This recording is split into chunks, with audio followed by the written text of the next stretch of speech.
Hi, welcome back guys. This is your friend, the Iron Fanfics, back with amazing fanfiction. This is the series of What If Deku Mimics Multiple Quirk. Now before starting, please give this video a like and subscribe to the channel if you want more videos like this. Now let's get into the fanfic. They don't know you, they don't know you, they don't know you.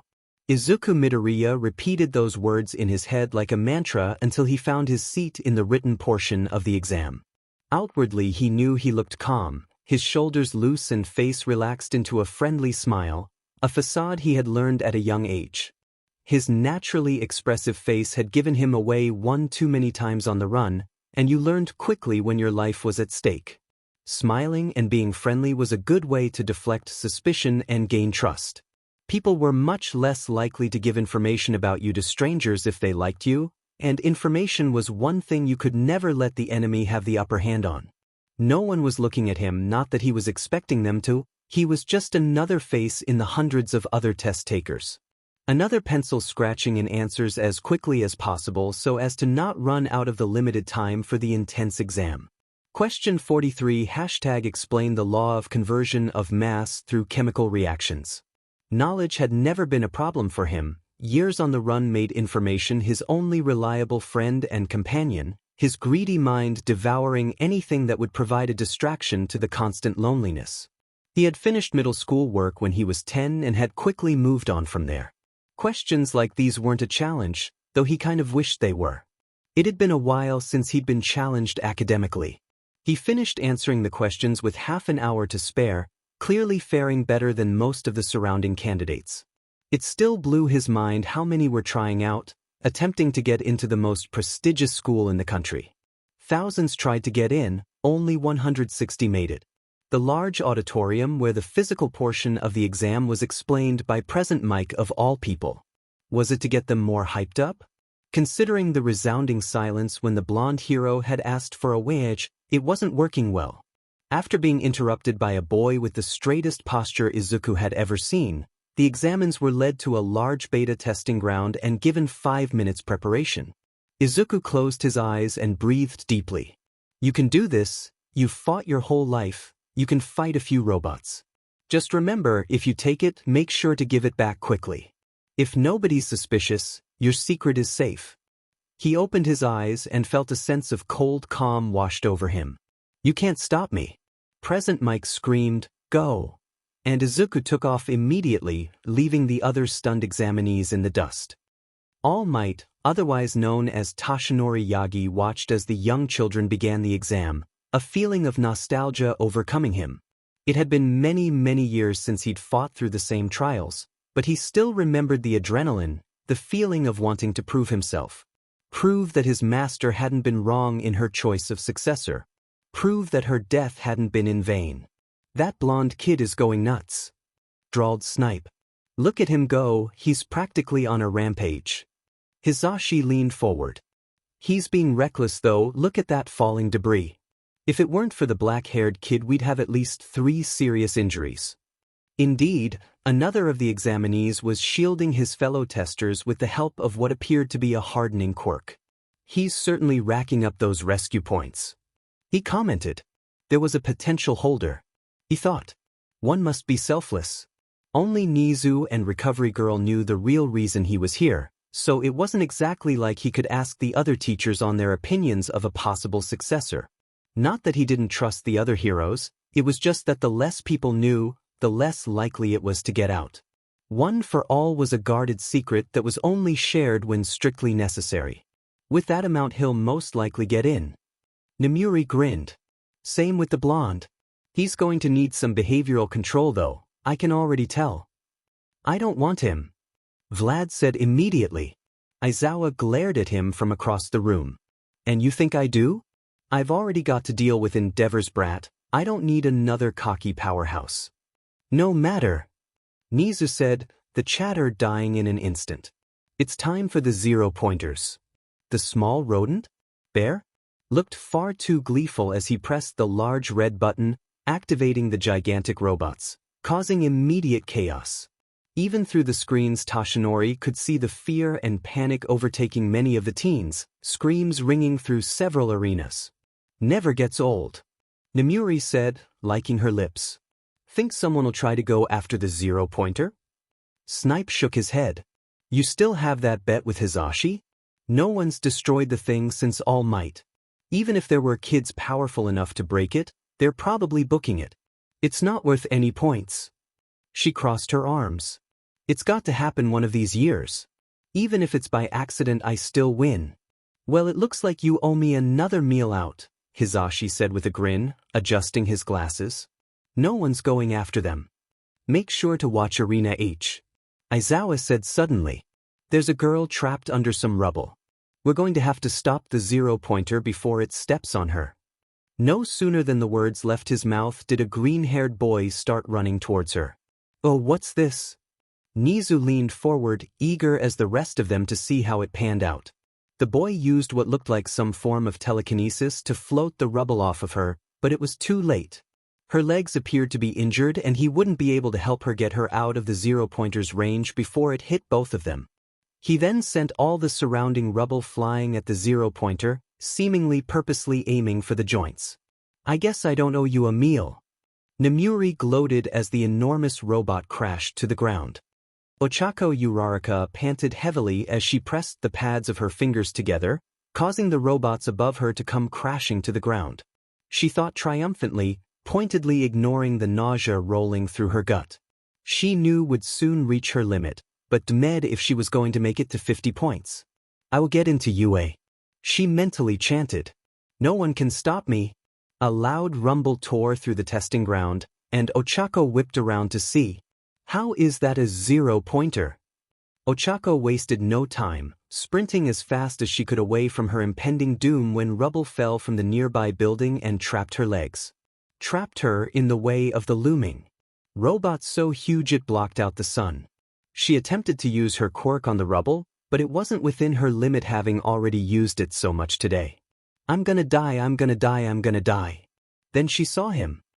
Tenya Ida stared in horror as the zero-pointer rose, causing mass destruction to the buildings around it. Most of the examines had already fled the scene, not wanting to be anywhere near the towering figure and risk the rest of their precious time on fighting something that wasn't even worth any points.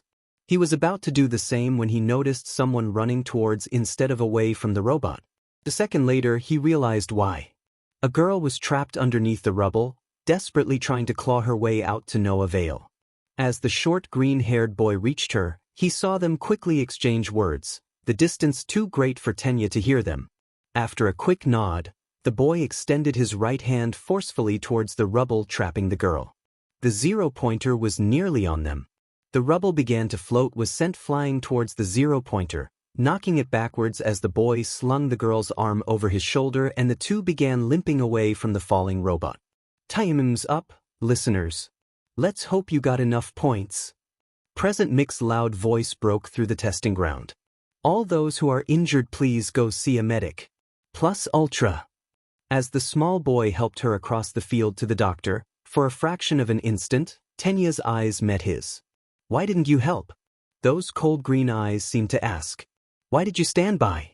The boy's eyes flickered away and the moment was gone. Tenya almost hoped the boy wouldn't get in, despite his heroic actions, so he wouldn't have to see those cold, cold eyes again. Izuku hadn't originally planned on saving the girl, but something about the desperate way she attempted to get away had hit a little too close. He knew what it was like to be trapped with no way out.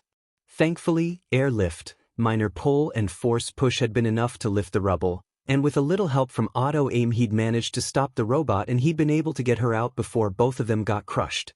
He'd probably gotten enough points earlier to make up for the lost time, so he wasn't too worried about getting in. He hoped she was doing okay. Her bubbly pink light had been strained the last time he seen her, though in all fairness, she had been so nauseated at the time she'd throw up on his shoes. He tried not to remember how easily he could have grabbed her light, how wonderful the bubbliness would have felt if he were to hold it. Izuku slung the backpack filled with all his belongings over his shoulder. I wonder if there's any youth shelters that won't ask questions. Izuku swallowed heavily as he looked at the results of the exam. Written test, 94%. Physical exam, 24 villain points and 30 rescue points. He had done it, he'd been accepted to UA. I did it, Mom, he thought, silent tears streaming down his face. I'm going to be a hero. Aizawa was tired. It wasn't a new development and probably wouldn't change any time in the foreseeable future, but at this very moment, his tiredness could be blamed on one individual in particular. All Might. When Nizu first told them that the #1 hero was going to be joining the teaching staff at UA, Shota nearly spat out his coffee, and would have if not for the fact that it would have wasted perfectly good coffee. The reveal of his smaller form also came as a surprise, but in truth it did make sense. No one ever saw All Might getting groceries, and it was pretty hard to miss an extremely buff 7-foot-tall man. There were just some people you couldn't miss. So now not only were they going to be dealing with a new teacher with zero experience handling kids, but the added press of All Might being at the school gave Shota a headache just thinking about it. The school year hasn't even started. Why do you already look like you want to commit homicide? He looked up to see Nomura leaning against his desk, a turtleneck and jeans replacing her iconic hero costume. There was no need for her to wear it in the sanctity of the teacher's lounge, not to mention that there weren't even any kids in the building at the moment. Just thinking about what a pain this year is going to be. He groaned. We've got the blonde idiot joining us, and I can already tell this year's class is going to be a nightmare. She raised an eyebrow. This soon? I thought we got a decent batch. Quite a few of the kids were impressive during the entrance exam. Shota took a sip of his coffee. The entrance exam is flawed and you know it. Nomura didn't argue. We work with what we've got. She said with a sigh. You're not the only one who said though. I seriously can't believe that Nizu let Minoru Mineta join UA, much less the hero course. It wasn't completely up to him. Shota reminded her. The board pushed hard for him to get in, his family donated a lot of money. Nomura slammed her hand against his desk. That doesn't excuse the fact that he has had several SXL assault and harassment claims made against him. Even if his school tried to cover them up, they're still there. Shota gave her a look. You know what Nizu's doing, don't you? The brat's in my class, so the second he does something inappropriate I'll boot him. If he does it on UA grounds in front of a teacher, then the board won't be able to refuse us expelling him. Not unless they want a media shitstorm. This seemed to temper the full-on rant that had been brewing within her. I still wish we didn't have to play this stupid game, she said, wrinkling her nose. And I wish All Might wasn't going to be teaching here, but we can't always have what we want, now can we? I know that. She playfully swatted him. What do you have against All Might anyway? You seem particularly aggravated over his appointment. How can you hate the #1 hero? Shota rolled his eyes. I don't hate him, I just think it's illogical to have him teach with us. He's got no experience and will only become more of a target. Even if we have All Might joining us, what's the worst that can happen? We've always been a target for villains, we've dealt with it before and we will again. Nomura said resolutely. Nothing bad is going to happen.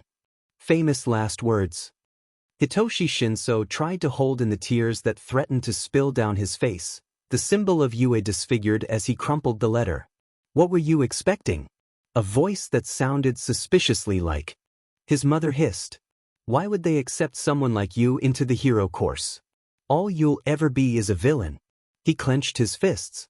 Stupid exam. Stupid Quirk bias. He looked at the darkening sky. I'm gonna need some shelter before it starts raining. 15 minutes and one soaking shirt later, Hitoshi managed to get to his usual spot. While the abandoned warehouse wasn't the most ideal place for a teenager to be living, he still preferred it over going back there.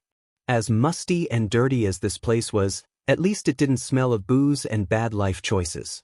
It was as close to a home as he got, or at least, it usually was when there wasn't someone else on his couch. It had taken him 3 hours to haul that thing from the lawn front he'd found it from, and there was someone just casually lying there. Who are you? He demanded, striding toward. The body jolted out of what he assumed was sleep and the figure fell off the couch. Hitoshi thought vindicatively. As they quickly scrambled to their feet, Hitoshi got a better look at who was invading his space. Messy dark green hair and a smattering of freckles filled his vision as the boy who looked to be around his age met his eyes. The boy said. It was a short and somewhat relatable response, and enough to let Hitoshi take control. Intelligent green eyes went blank as the boy became a virtual doll. "Who are you?" he asked. "Izuku Midoriya," came the robotic answer. "Why are you here?" "I needed a place to stay. I don't want to have to stay at the youth shelters all the time, and I figured I could just crash here." "Could you not tell someone was already living here?" "I just figured I would scare them off and take it as my own." Hitoshi blinked in disbelief. This small child honestly thought he would have been able to scare of the person living here. It could have been a full-grown man or villain for all the other boy knew. "What the F dash? Why do you need a place to stay? Is he like me?"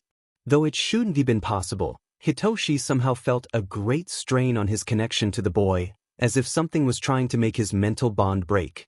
"I don't have anywhere else to go."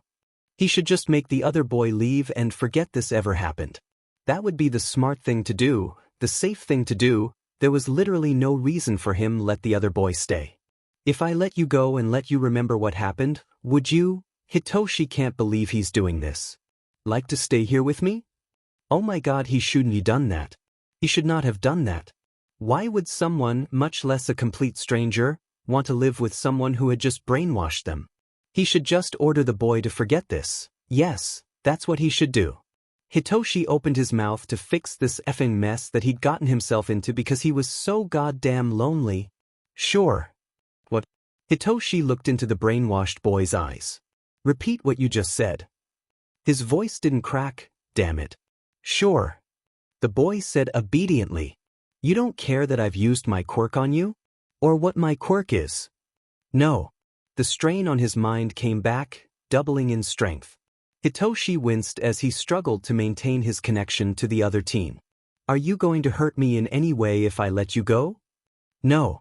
That was enough for Hitoshi, who released his hold on the shorter boy's mind with a hiss. He didn't know what that was, but whatever it was, it had hurt.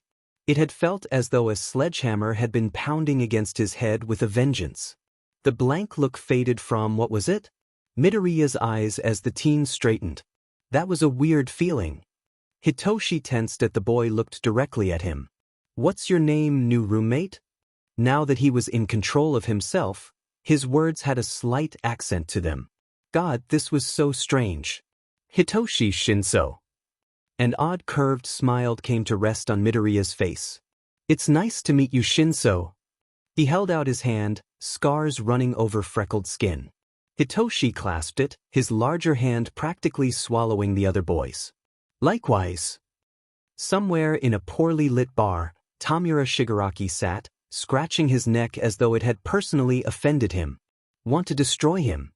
The pale man muttered at the news channel which had just shown the #1 hero himself winning another battle.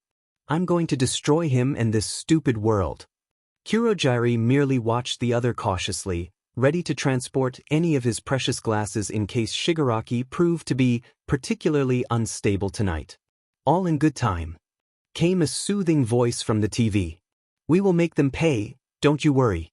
After all, I've made just the right tool for you to destroy All Might." Shigaraki perked up. "Really, sensei? You did that for me?" The pure reverence in his voice was rare to hear. The screen chuckled. "Of course, Tamura, you are, after all, my successor." An unsettling cackle ripped itself free from Shigaraki, hands pausing around his neck for a moment. Yes, it will be glorious." The villain looked towards the news channel, glee clear to see. Glorious. The first time Izuku had used his quirk had also been the day his father had died. He had been sitting on the counter, his mom making dinner while his father watched the news in the living room. Safe, normal, he'd been so happy. The high had worn off when a man had burst through the door. Faster than his young brain had been able to comprehend, his father had leapt to his feet to confront the man while his mom grabbed him and ducked behind the counter. The sounds of a struggle seemed to last forever before a deafening crack rang out and all was still. His father had not been the one to make it out of that encounter. Izuku didn't remember much about what had happened next, and for that he was grateful. What he did gave him nightmares to this day. A hulking figure. His mom pushing him behind her, telling him to run. Run far, far away from this place. The bright red light that seemed to ripple around the man. Overwhelming fear and the urge to pull. he'd blacked out for a minute, and had woken up just in time to realize his mom had thrown him over her shoulder and was making her way out of the house, leaving his motionless father behind. Izuku had seen the lights of many people in his life, and even now, 10 years later, he still thought that his father's light had been the most beautiful.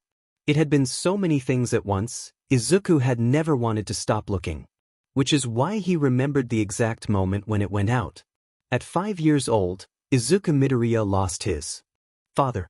The next day him and his mom were on a plane to China. 3 years after that, they moved to India and then to America a year later.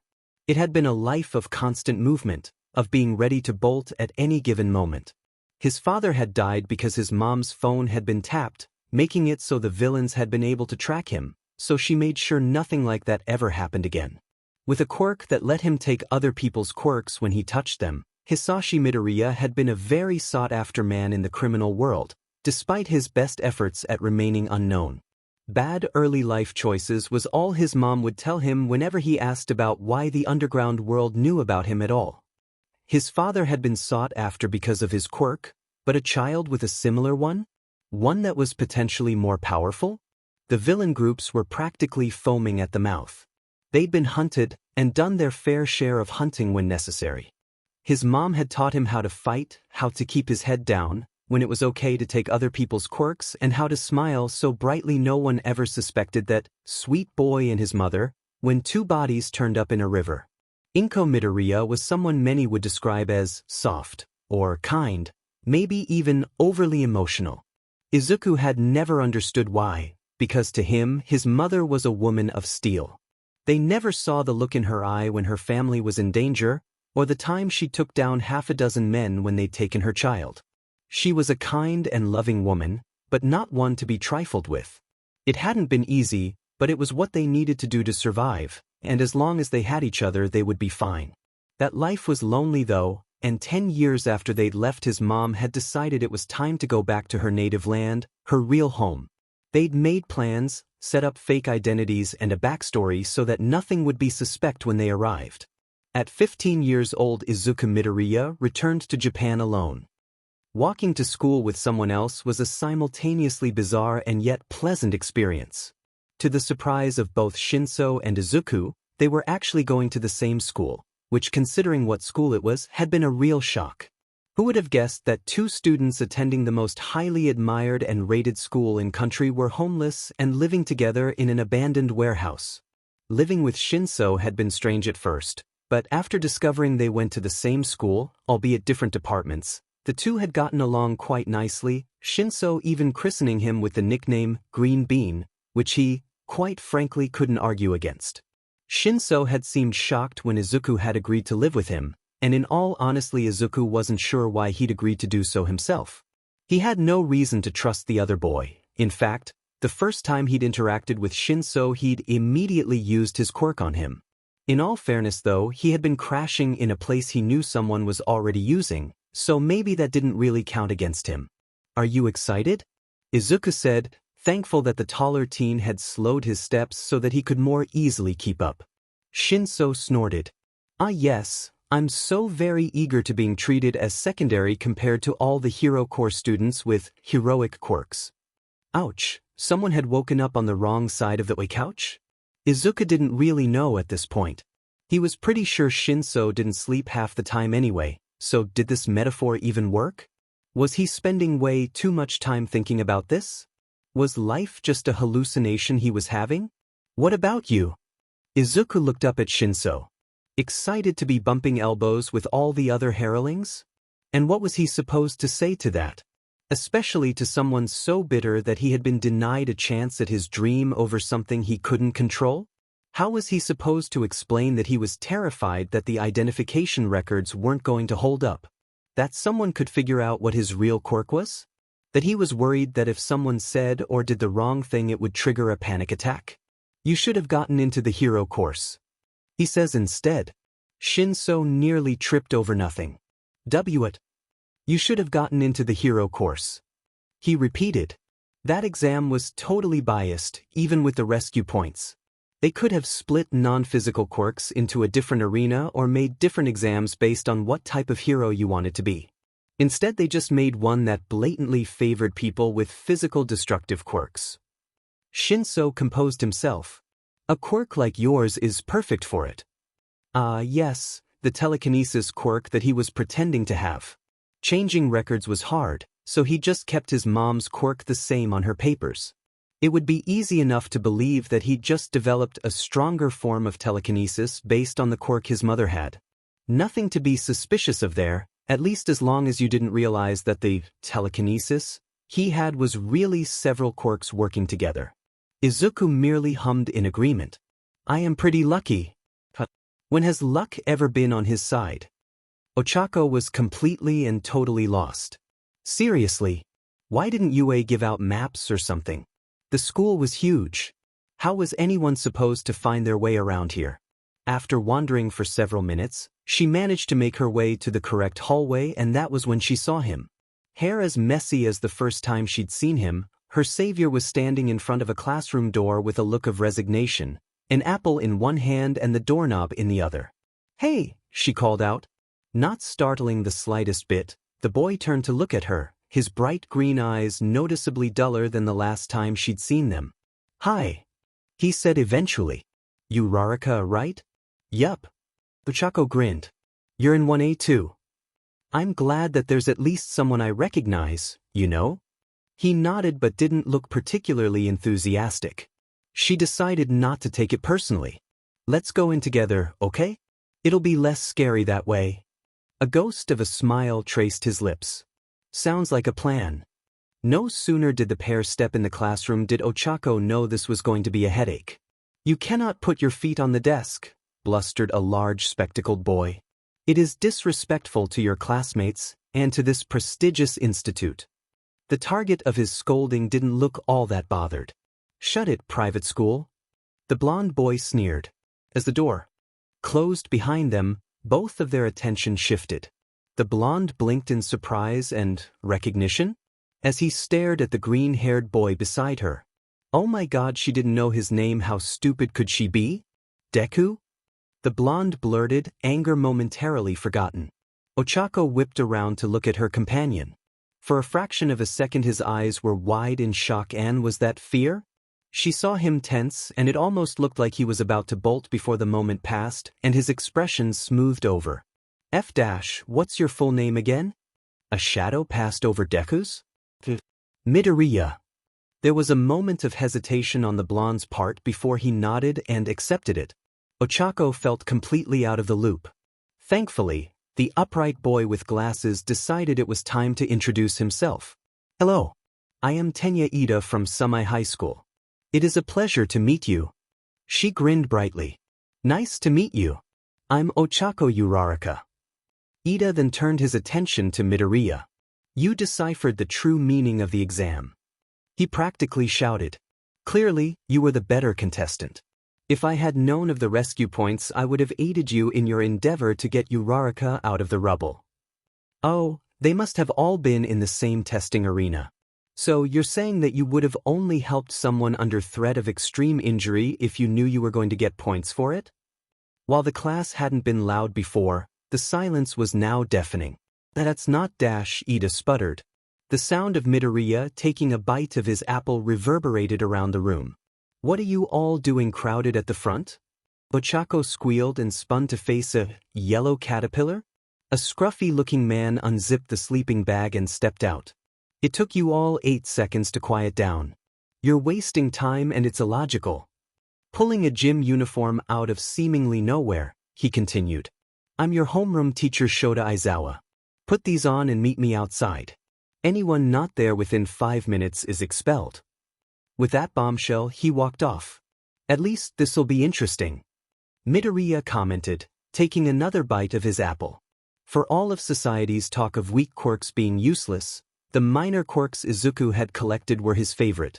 Sure force push, strength and durability were definitely the most useful in a fight, but mental watch and balance made his life much easier. Always knowing what time it was a lifesaver, sometimes literally, and despite all his combat experience, he was still overly clumsy in day-to-day situations, making balance a blessing when he didn't want to make a fool of himself. Not to mention Apple Summoner was almost tied for his favorite quirk. Having something to eat on hand so he didn't have to talk more than necessary did wonders for his anxiety. Plus they made pretty good projectiles, so there was that. After changing as quickly as possible, he didn't want anyone asking about his scars. He made his way down to the field, one of the first ones there. "What do you think this is about?" Uraraka asked, sticking to him like glue. "This is kind of weird. I think he's going to make us fight each other and the losers would be sacrificed to the gods." The people around him turned to stare. "What?" Thankfully, Aizawa interrupts. "Now that you're all here, we can begin." He then started explaining the exercises, with the twist of being able to use their quirks. Not what he expected, but nothing he couldn't handle. But as usual, the universe couldn't just leave it at that. Oh, and last place is getting expelled. Fing. When Izuku had first realized that Aizawa was the hero who had almost caught him committing vigilantism a few weeks ago, he had seriously considered bolting. Even if the man didn't recognize him, something about the hero's quirk light set him on edge. So dark red that it was almost black, it was slow and methodical, giving very little away. Izuku had long learned that while not a strict science, he could often get a surface reading of their personality. Uraraka's was a light and bubbly pink color, Ida's was strong and intense navy blue, Bakuga's was a flashy and forceful orange. He liked having an idea of what he was dealing with, but he wasn't getting anything other than what he would have been able to observe without using his quirk. Izuku wasn't that worried about getting last place if he was being honest. This kind of test was tailored for people with physical quirks, just like the entrance exam. It was a disturbing trend that rubbed him the wrong way. He counted at least 2 people who couldn't use their quirks in almost any of these tests, and the ability to throw a ball really far didn't exactly show their potential to be a hero, so what was Aizawa thinking? "Midoriya, it's your turn to throw. Can I just leave? Is that like an option?" Shota watched as the students completed the tests, noting those that were going to be an issue. The first was obvious. Bakugo had some serious temperamental problems and needed a huge ego check, something he had most likely had never gotten. He was driven though, but all that rage was going to cause problems. Todoroki was also a given, talented, but considering that Endeavor was his father, that was to be expected. He was easily among the top 2 in the class but wasn't pushing himself. The lack of fire was also a concern, and something that would need to be addressed sooner rather than later. "Midoriya, it's your turn to throw now." The green-haired boy glanced at him before coming to stand in the circle, taking a bite out of an apple he'd seemingly pulled from nowhere. There was another potential problem. While Midoriya lacked the explosive personality and cool arrogance of Bakugo and Todoroki, something about his demeanor rubbed Shota the wrong way. With a powerful quirk like his, he should have more confidence, but the boy was borderline skittish. On its own, he might have been able to leave him be. Not everyone fell into the conventionally powerful quirk confident category, even if it was more common. The problem was that in the gym uniform, the sleeves went up the elbows, and already Shota could see a multitude of scars. Scars in and of itself weren't bad. Accidents were common in this age of quirks, especially when people were young and still figuring out how to use them. But that didn't explain the knife scar, or the bullet one, or the burns. Nor did it explain the hypervigilance he displayed. Biting his lip, the teen in question squeezed the ball tightly as he contemplated the pitch in front of him. "Any day now," Shota called out. Still clasping the apple in his other hand, Midoriya winded up to throw the ball, only to toss it so lightly it barely went out of the circle. Oh boy. Shudo Todoroki was not sure what the green-haired boy was playing at. Even after clearly displaying some sort of air or telekinesis quirk, the teen had flunked the ball throw so badly, a toddler would have gotten a better score. It was stupid, especially since their teacher didn't seem like the type to put up with any tomfoolery. Aizawa narrowed his eyes. What was that? Midoriya's expression didn't change. "I threw the ball. Would you mind explaining why you purposefully flunked your throw?" Aizawa demanded more than asked. Midoriya met his gaze dead on. "I just think this whole thing is kind of stupid," he said, drawing gasps from his classmates. "Like, I get the whole, find creative ways to use your quirks, But this is like one of the worst ways to do it. What are people with non-physical quirks supposed to do? This isn't an accurate way to measure our ability or drive. He was challenging a teacher? One who had threatened to expel a student just for coming last in this strange test?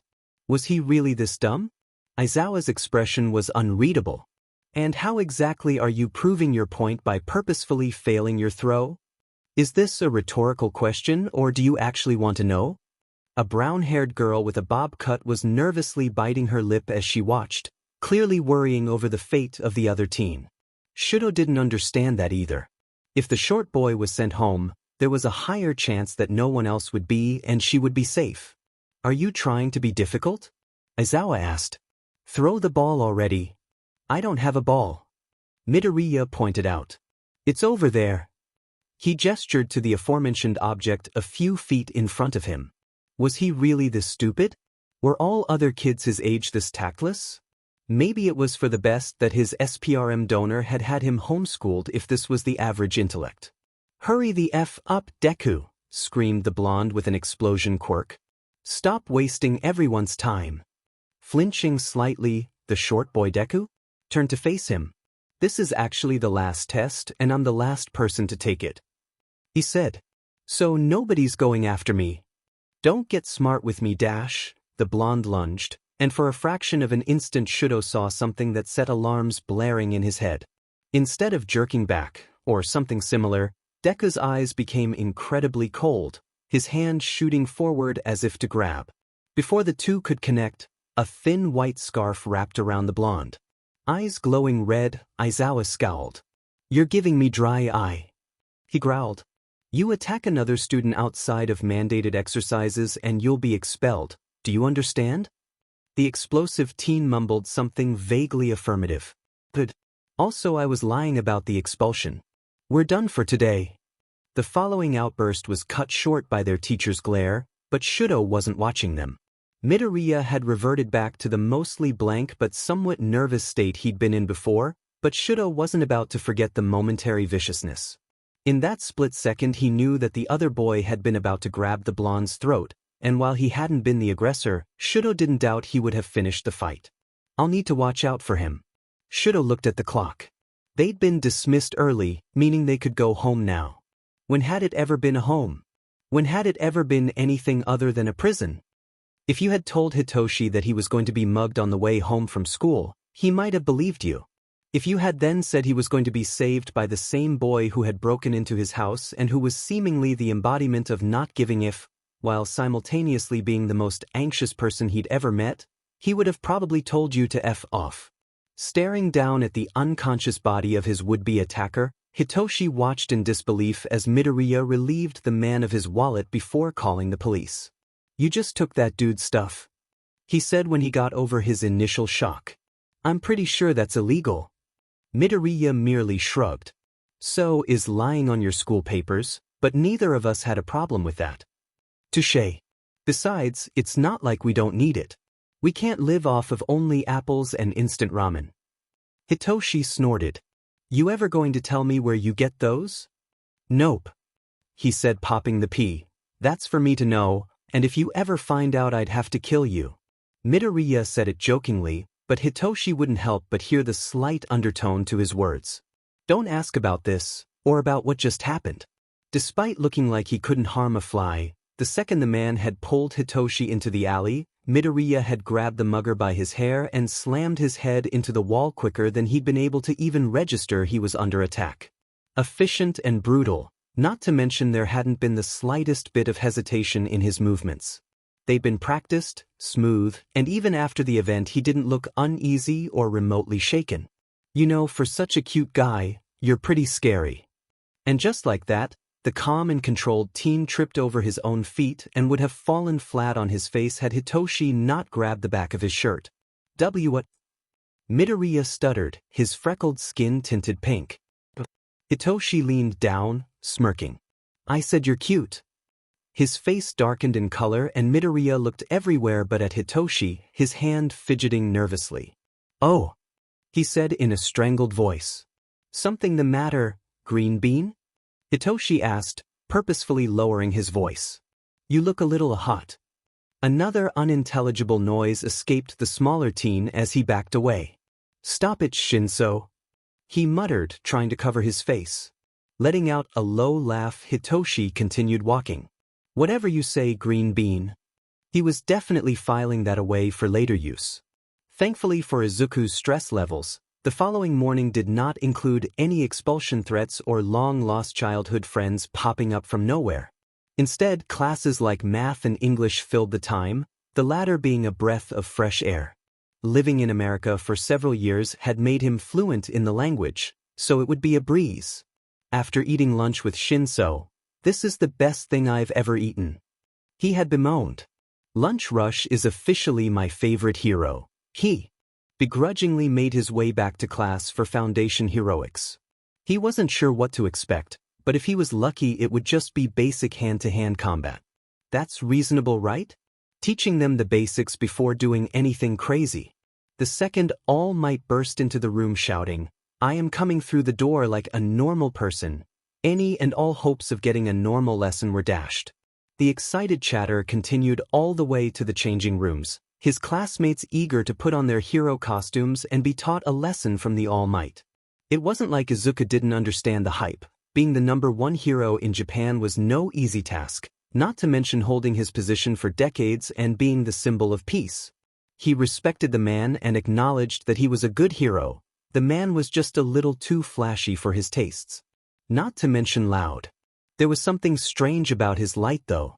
Izuku had expected it to be blinding in its intensity, overwhelming to the senses and almost irresistible to grab. While he had been right about the intensity, the quirk seemed almost sickly and was compacted in a way he hadn't seen before. It was almost like multiple quirks in one, and while it was incredible, Izuku wasn't the slightest bit tempted to take it. Putting on his hero costume felt strange in more than one way. He wasn't used to fighting in anything other than civilian clothes, so having any type of gear felt strange. Not to mention he felt uncomfortable in anything that would make him stick out, and a hero costume did exactly that. Sure, it was helpful in a fight, but you got into less of those if you were inconspicuous. He'd gone with a black long-sleeved shirt with padding on both arms, as well a pair of camo green cargo pants with lots of pockets. His jacket was also dark green with a hood and even more pockets, his bandana the same color. The whole thing was heat-resistant as well as shock-absorbent. Izuku was mildly surprised they had actually listened to his request for throwing knives and Swiss Army knives, but he wasn't about to complain. "Oh my god, is that you, Midoriya?" Uraraka gushed, rushing over to him. "You look so cool, like a ninja or something." Not what he'd been going for, but whatever. "I like the space theme," he commented. "But why heels?" She groaned. "Yeah, I really should have been more specific with my costume. It's a lot tighter than I want, and I don't know why they gave me these shoes." Well, it was reassuring that she hadn't chosen the debilitating footwear, but mildly concerning that they had given them to her at all. Now that he thought about it, there were a lot of their classmates whose costumes were useless at best, hindering at worst. "I'm sure if you ask for changes, they'll fix it." Uraraka looked away. "I don't want to be a bother." Why was he doing this? He was not good at encouragement. Someone with more confidence and social skills take over, please. Resigned to be the voice of reason, he sighed. "Hey, this is what you're going to be wearing often, and if you're not comfortable, that's a problem. There's nothing wrong with wanting it to be changed, especially if it's something like switching heels for something more sensible. I've never worn them, but I wouldn't count on them being great for running." Uraraka blinked in surprise, but before she could respond, All Might called for them to gather around. "Today we are going to be doing battle trials. Many fights on TV are shown outside, but the more sinister villains are often indoors. That's why today we will be doing 2-on-2 team battles. Villains versus heroes. How are we determining victory? How badly can we hurt the other team? Are you going to threaten to expel people? Isn't my cape fabulous? Don't all talk at once." The #1 hero shouted. "My quirk isn't super hearing." He pulled out a sheet of paper and then began to explain the exercise in more depth. "Is this really the best way to determine teams?" The student wearing armor, which he only now realized was Ida, asked. The black-haired girl with some type of creation quirk crossed her arms. Heroes don't always get to choose who they team up with. She pointed out. It would be useful to be able to work with anyone on the fly. I see. I apologize for my interruption, said Ida, bowing. Does he always have to yell? The lots were drawn and teams were decided. Team Ida. Team B, Shoji and Mineta. Team C, Koda and Sato. Team D, Siro and Kirishima. Team E, Mina and Aoyama. Team F, Ojiro and Hagakure. Team G, Todoroki and Uraraka. Team H, Midoriya and Jiro. Team I, Tokoyami and Azui. Team J, Kaminari and Yaoyorozu. The first two teams to fight were teams D and A, the latter being chosen as the villains. Izuku couldn't help but feel mildly sympathetic towards Siro and Kirishima. While he didn't doubt they were capable or strong, but Bakugo was ruthless and would do anything to win. Kirishima put up a good fight, and Siro had nearly gotten past him, but in the end both were blasted into oblivion. Ida hadn't even needed to move from his position guarding the bomb. Thankfully, they were both gracious in their defeat and didn't seem to take it too badly. Next was Team C versus J, and it wasn't even close. Yaoyorozu had set up traps around the bomb along with conductors for Kaminari's electricity, and despite their best efforts, Koda and Sato were defeated. Then it was Tokoyami and Azui versus Mina and Aoyama, the former team winning. After each match, All Might asked for commentary and who was MVP, which he would have seen as him encouraging their analysis skills, but honestly just felt like the man had no idea and was grasping at straws. Thankfully, both Yaoyorozu and himself were more than happy to fill in the blanks. It was honestly exciting to see his classmates in action. Their quirks were so interesting and versatile, everyone seemingly having a decent idea of how to apply them in various circumstances. The lack of strategy used was disappointing, Yaoyorozu being the exception, but nonetheless it was fascinating. Next will be Team B versus Team H. All Might announced. Kyuko wasn't sure what to make of Midoriya. He kept to himself and shied away whenever people got close, but had called out the teacher that had threatened to expel them. He spoke to Uraraka so quietly the only reason she'd even heard him was because of her quirk, yet had broken down the tactics of the other teams so thoroughly even All Might had looked impressed. He was so contradictory it made her head spin, and now she was supposed to be his partner. "What's your quirk?" he asked, his voice lilting with a subtle accent.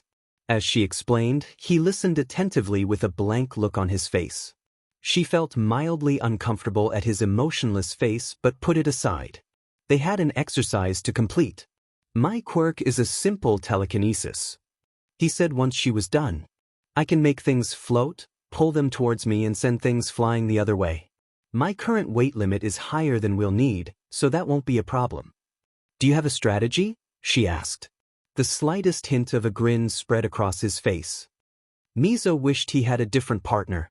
Not only was Mineta unobservant when it came to what their opponent's quirks were, he had heard the small boy salivating over Yaoyorozu during her fight, hopping her costume ripped. Hearing disgusting things was one of the hazards of having enhanced hearing, but having someone he was supposed to work with act like that made him want to launch Mineta out a window. Despite that, he had to admit that his quirk was useful for traps. They'd practically coated the room with the bomb with his sticky purple ball, leaving little likelihood anyone could get through without getting stuck low. "They're coming up," Mizo informed him. "Jiro can probably hear us, so there's not much use in trying to hide." Mineta's face lit up at the mention of a girl, and he hid his disgust. "We should split up," he said. "You go after them and I'll stay with the bomb." It sounded like a ploy to avoid fighting, but it was an excuse to get away from the purple rat, so Mizo didn't mind. He listened to their movements and managed to track the two down, settling into a stance. "You'll have to get past me." Mizo tried to ignore the shiver that ran down his back as Midoriya smiled, instead focusing on Jiro as she stepped forward, her ear jacks extending to her boots. The following sound wave made him wince, but he held his ground. He didn't trust Mineta to beat the two of them, and if he could finish this now, all the better. He rushed forward, ignoring the pain, and swiped. If he could distract Jiro, then she would hopefully stop using her quirk. The two separated and Jiro sent out another blast, louder this time. When his head finally cleared, he realized that Midoriya was nowhere to be seen. All Might was impressed at young Midoriya's strategy. If he hadn't read the student's files, he would not have guessed that young Shoji would be weak to Jiro's sound blasts, but it did make sense. Those with sensitive hearing would be more affected than the average person, and thus it had given Midoriya a chance to get past the larger boy. The heroes were on a time limit, so any time wasted could be the difference between victory and defeat, so splitting up made sense. Jiro was clearly capable of holding her own against Shoji, methodically sending sound waves towards him to prevent the giant from chasing after her teammate. She had told him where the bomb was located at the very beginning of the exercise, her enhanced hearing able to pinpoint the villain's location, and young Midoriya had clearly listened. He found Mineta and the room with the bomb in it, the two now facing off as the latter threw his purple ball at Midoriya frantically, the boy in question dodging them with apparent ease. There was something strangely familiar about him, his curly hair and freckles nagging at him for a reason he couldn't explain. The way he looked at others reminding him of something he couldn't name. Still, that wasn't any reason to dislike the boy. He would make a good successor. The one for all, Holder mused, remembering how he'd acted during the entrance exam. He has a true heroic spirit. No sooner than the thought had been formed, Midoriya kneed Mineta's face into the wall. Izuku had seen a lot of shit. Living on the run left a lot to be desired, and unfortunately he was all too familiar with people like Mineta. His mother had explained to him at a very young age to not trust adults he didn't know, and he realized why a lot sooner than he probably should have. He remembered all too well the look in the eyes of the men who had tried to take him, who had managed to touch him before he managed to escape and run far, far away. It was a look of greed, of no regard for the wants of others, and it made his stomach churn uncomfortably. So when Izuku had heard the smaller boy pray that the girls' costumes would rip, a familiar rage had bubbled within him, the feeling only amplifying when Mineta loudly complained that it wasn't Jiro he got to fight. Izuku didn't like hurting people, and mainly saw fighting as an unavoidable necessity for survival, but he might make an exception for this little pervert. Mineta let out a battle cry as he began launching his quirk ball at him, not pausing even when it was clear that he wasn't getting anywhere. Force push was making easy work of the projectiles, sending them into the walls instead of his face, and even if he missed one, he was using speed just in case. Izuku knew better than to let his temper get the better of him, but the little rat wasn't making it easy. As tempting as it was to just beat him, he knew if he showed the full extent to his fighting prowess, it would raise red flags and he would be beholden to questions he didn't have any good way of answering. "Ah man. This is so unfair." Mineta griped. "Come on man, I didn't even get to see Jiro's stash." A loud crack rung through the hallway as Izuku's knee connected with his opponent's face. Katsuki Bakugo was well aware he was an a-hole. People may think he was unaware of how dickish he was, but in truth he just didn't care. They were all useless extras who were going to be his stepping stones to greatness, so who cared what they thought? No one dared challenge him and no one could beat him, so their opinions didn't matter. It hadn't always been that way though. In the beginning of his childhood he could remember that stupid effigy Deku standing up to him and refusing to submit, even when his quirk had come in and declared him superior to the rest. The shitty nerd's quirk had been late and he'd never actually found out what it was, because shortly after they turned 5, both he and his mother disappeared off the face of the planet, leaving behind the body of Auntie Inko's husband. After they'd left, there had been no one to challenge Katsuki, and Deku had been forgotten. He just hadn't expected the shitty nerd to show up in UA of all places, with a powerful quirk and a blank look on his face. It wasn't even close to how he used to be, a stuttering crying wimp with barely any backbone, and it set Katsuki off. How dare he just vanish and show up again? This was where he was supposed to shine, not get outshined by a wimp who was always forgot his place and was constantly looking down on him. The FANG exercise didn't last much longer after Deku basically caved the grape rat's head in with his knee. The little beach hadn't bothered getting up after that hit, leaving Deku to leisurely make his way over to the bomb and place his hand on it, All Might declaring their victory. Ponytail went on and on about the strategies and who was the MVP and all that shit, but Katsuki wasn't paying attention, too busy glaring a hole in Deku's head, not that the shitty nerd reacted. And the final teams to fight will be Team G as the heroes and Team F as the villains. What happened next couldn't be called a fight, it was a FNG massacre. The half-N half-BSID froze the entire goddamn building, and Invisibitch and Tailfucker weren't able to get out of it at all. Roundface hadn't even had to do anything. Of course the FNG extras around him were impressed, even Ponytail looked hesitant to critic him. FNG typical. Well, that was completely unnecessary. As much as Ochako had been in awe of Todoroki's display of power and control, she'd been a little miffed that she hadn't been able to actually do something. It was a teamwork exercise after all, and she'd done absolutely nothing. It was disheartening, especially after seeing Midoriya's match where he'd come up with a plan and disabled the bomb. There wasn't much she could do though, she'd just have to try harder next time. Well, that was completely unnecessary.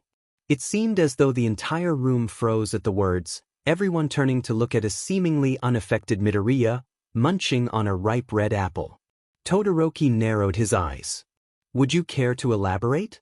he asked, his voice as cold as his ice. "Sure." Midoriya didn't look at all intimidated by the boy who had eliminated his opponents in less than a minute. "First off, you froze the entire building, which was not only unnecessary, but hindered your partner." He took another bite of his apple.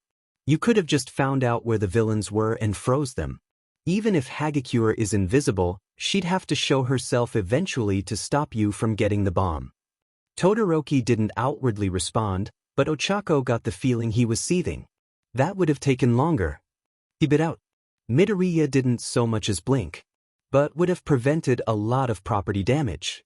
In a real-life scenario they would have had to wait for the ice to melt and then deal with what it had ruined. An entire building isn't cheap, and depending on what was going on in there you could have destroyed a lot of data. A smaller, more focused attack would have made much more sense while minimizing the potential destruction of evidence as well as make less work for the poor people who have to clean up after you. It worked, didn't it? Todoroki almost sneered. A ghost of a smile traced Midoriya's lips. "So, in your opinion, the ends justify the means?" Todoroki opened his mouth to respond, only to be interrupted by All Might. "Thank you for your input, young Midoriya." He clapped his hands together. "That's all for today's training. Have a good day." And with an up kick of dust, the number one hero zoomed away. Tuya Todoroki Dabi was not having a good time.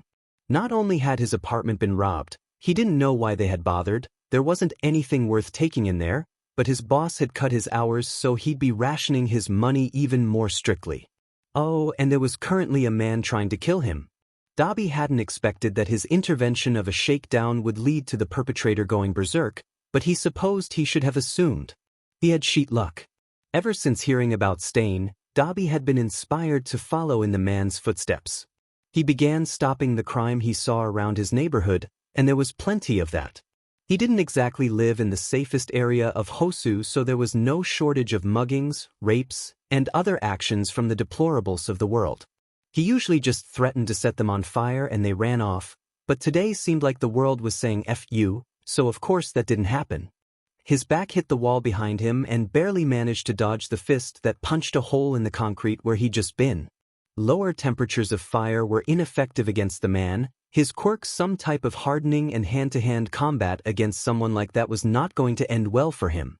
Dabi staggered back, grimacing as he prepared to summon more fire than he had in years. It would probably do more damage to him than the man would, but if he was going to die, then he was taking this BSTRD with him. Get down!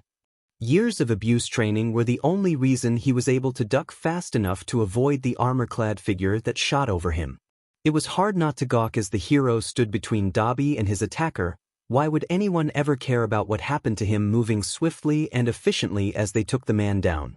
It wasn't much of a fight if he was being honest. No matter how strong the guy's quirk was, he was no match for a pro. His gut churned when he saw how easily the hero took the man down. Failure, weak, worthless. "Are you all right?" Ingenium asked, turning to face him. "You hit that wall pretty hard." Dabi took another step back. "I'm fine," he said roughly. "Shouldn't you be saving people closer to cameras?" Stupid heroes. Pretending to be all that when the only heroes that even occasionally hung around these parts were the underground ones. Strangely, Ingenium didn't object. Don't remind me. He groaned. Those media vultures keep asking our agency for an interview and they keep intervening with our work. So you're only here to avoid getting harassed? He sneered. Even though he had a helmet on, Dabi got the sense that he was smiling. I come here whenever I manage to convince my PR department that patrolling high-density areas is almost useless with all the hero presence. They keep telling me that it's not good for my popularity, and I have to keep reminding them that my job is to help people. Dabi blinked. You're awfully relaxed about smack-talking your own agency. Ingenium let out a booming laugh. I guess I am. Don't go spreading this around, yeah? That last thing I need is the media catching wind and trying to make it into a scandal. He looked Dabi in the eye. Something very few people did.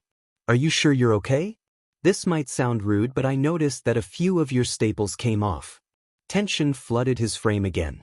Not exactly like I have much choice in wearing them. He bit out. True.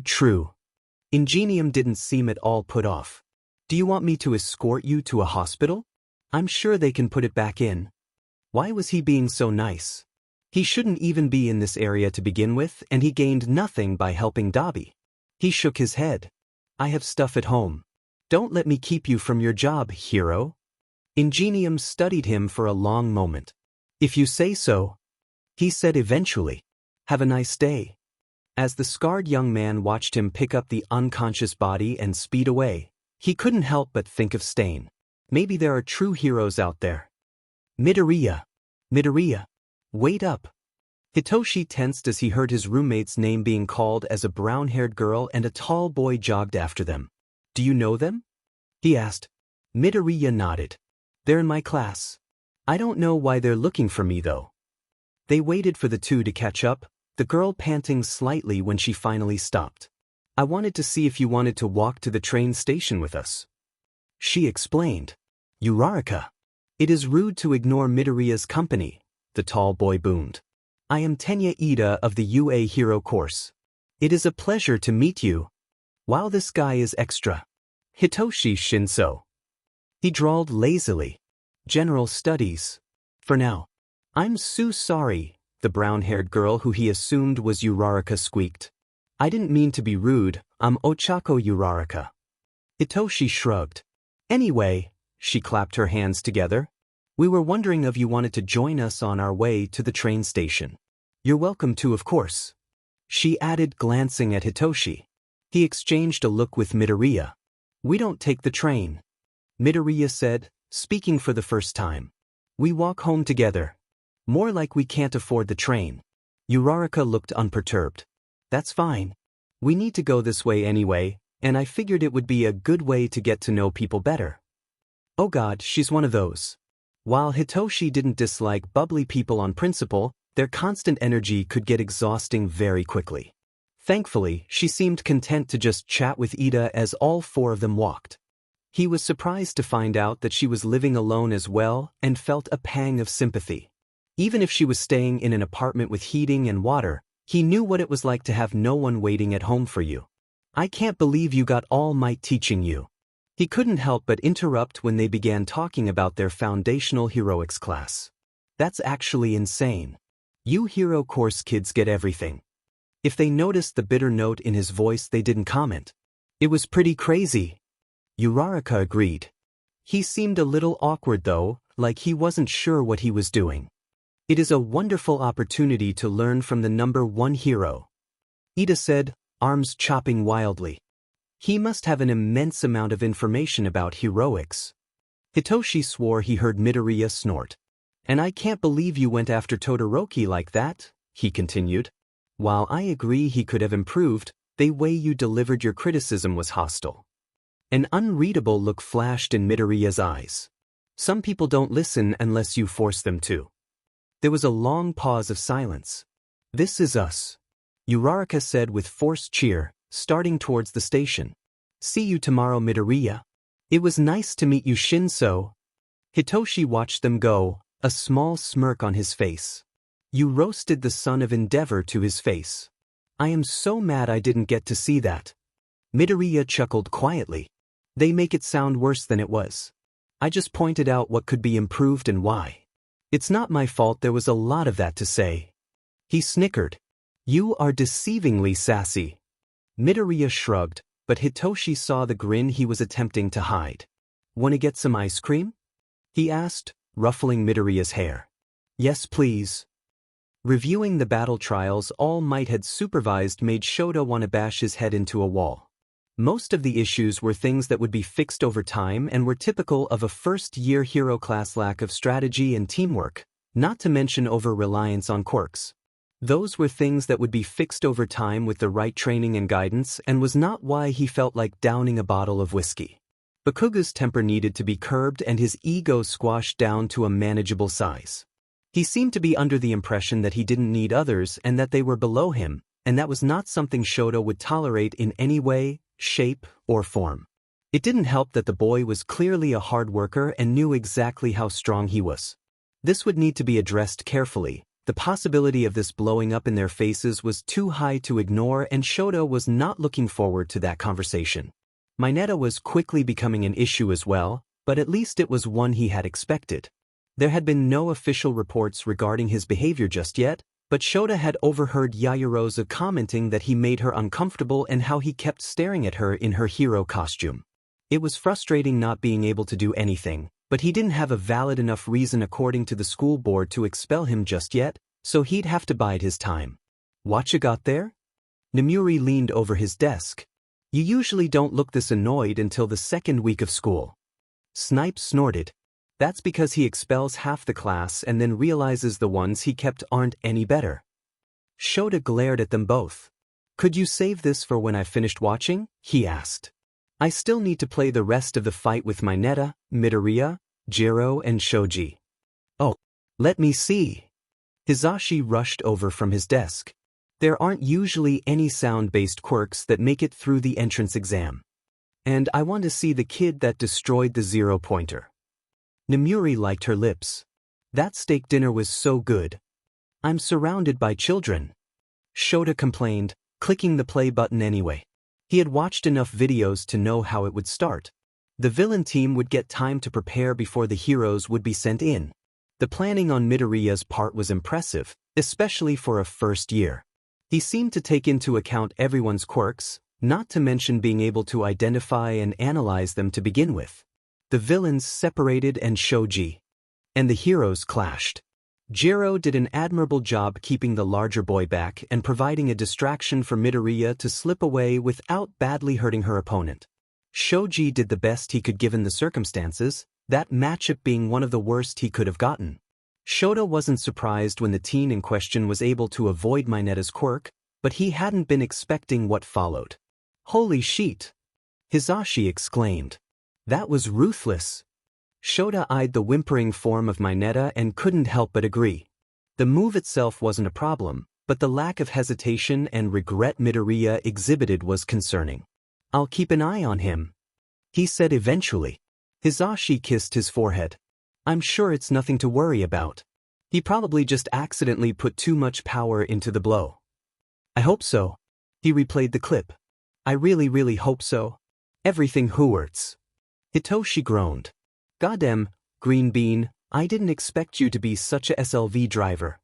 He had had no idea that asking his roommate for physical training would end up with Wei. He was aware that Midoriya had to have had some type of physical training, that much was obvious, but he hadn't expected him to be so DMN vicious. Hitoshi was no stranger to pain. It had been a constant companion ever since he was young. If it wasn't from those deadbeats he called parents, then the kids at school made sure he knew exactly what they thought of him. He was unfamiliar, however, with the overwhelming ache in his arms and legs from Midoriya drilling him over and over again. He was pretty sure he had more bruises now than he'd had when he'd broken his dad's nose, and that was saying something. That was nothing, however, compared to how much his head was spinning. Midoriya had asked him so many questions about his quirk that he'd had no idea how to answer. It wasn't like he got a lot of volunteers to be brainwashed, so he had no idea if he could make people fall asleep, if laughter counted as a response, how long he could control someone, how many people he could, how complicated the tasks he could make them complete could be, or if he could make them do things outside of their regular capabilities. It made him incredibly frustrated. The only reason he didn't want to go scream into the void was because he'd managed to answer a lot of those questions. Turns out he could make someone fall asleep, laughter did count as a response, and he could make people complete complicated tasks as long as they were normally capable of doing so. Your quirk is so useful. Midoriya had gushed.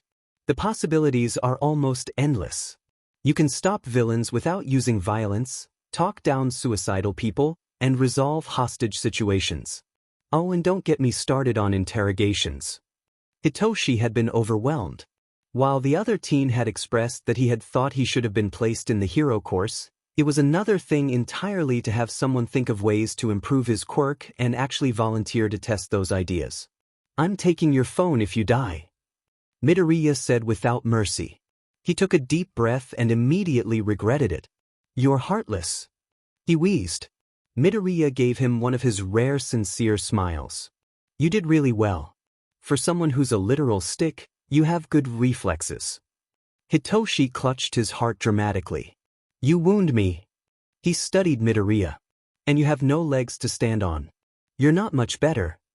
Midoriya rolled his eyes. Get off the ground, we still need to stretch or it'll feel even worse in the morning. He began explaining the stretches, going through each of them slowly so that Hitoshi could feel the burn in his muscles. He couldn't help but notice that Midoriya was able to go a lot deeper in his stretches than he could. It wasn't that surprising after today, but he really hadn't expected him to be able to do the splits. He let out a low whistle. DMN green bean. You really are flexible. The movement was causing his shirt to ride up and display the pale freckled flesh of his abdomen, and Hitoshi had to force himself to look away. Thankfully, Midoriya didn't seem to notice. Flexibility is useful in a fight. He explained. My mom always made sure I stretched properly and kept up with it. I was really rubbery as a kid and I just went from there. Midoriya smoothly got to his feet. That should be good for now. Hitoshi stumbled upright gracelessly, his legs feeling about as stable as a newborn fawn. I'm pretty sure this shirt is ruined. It was covered in dirt, and sweat was making it stick to his chest. It had never been a great shirt to begin with and was now a definite contender for the trash bag. Midoriya tossed a wet rag along with a replacement t-shirt at him, already taking his own off. I'm just glad we had rain a few days ago. Hitoshi had to agree. Their washing water had grown pretty low as of late and he didn't really want to be caught taking water from school. That would lead to a lot of unpleasant questions. Prying the disgusting garment from his body, he began wiping down his chest, shivering as the cold water dripped down his torso. It wasn't so distracting, however, that it prevented him from noticing Midoriya watching him. Like what you see, he teased. A bright red flush overtook his features, spreading all the way to his collarbones as the Midoriya let out an embarrassed whine. There was still water on him and a warm feeling spread in Hitoshi's gut. He sauntered closer to the blushing boy, gently prying Midoriya's hand away from his face. Don't hide from me, Hitoshi murmured. I want to see you. His skin darkened and Hitoshi could hear his breathing become uneven. Midoriya was looking everywhere but at him, and he nervously licked his lips, staying perfectly still. Hitoshi leaned down towards him so that his mouth was level with the Midoriya's ear. Gently tapping a spot on his chest, he whispered, You missed a spot. The warehouse was silent enough that he could hear Midoriya gulp. Shinso was going to be the death of him.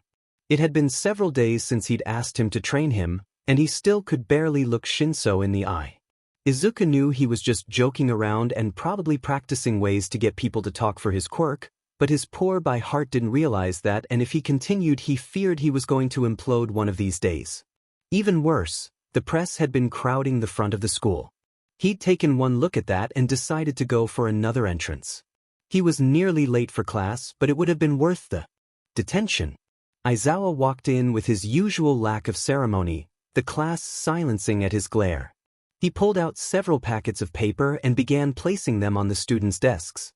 Each of these are detailed evaluations from your performances during the battle trials. Read them before tomorrow and work on the issues that were pointed out. He paused at Izuku's desk, dark eyes studying him a moment too long before abruptly turning away. Well, that didn't raise my stress levels by 1000% or anything. Now on to some homeroom business. You need to choose a class president. Oh, thank God it's something normal.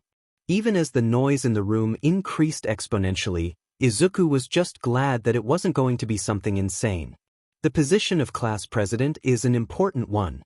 Just because you want it does not mean you are qualified. Ida exclaimed loudly. A class president has to have the trust of the class, so it should be decided democratically. He paused, having just realized that he was being as loud as those he was chastising. Is that all right, sensei? With the amount of care Izuku had come to expect from their teacher, Aizawa shrugged. I don't care as long as you do it before homeroom ends. Thank you. Azui tapped her chin. But won't everyone just vote for themselves? It's not like we know each other very well, Karo. That is true, but that is how we know that whoever gets the most votes is the most appropriate for the role. Ida explained. Izuku could understand that line of thinking, but it still might end up being a popularity contest, and he wasn't sure if they could remove the president in the case that they were unqualified. He decided not to voice his concerns, seeing as he didn't really have a better option.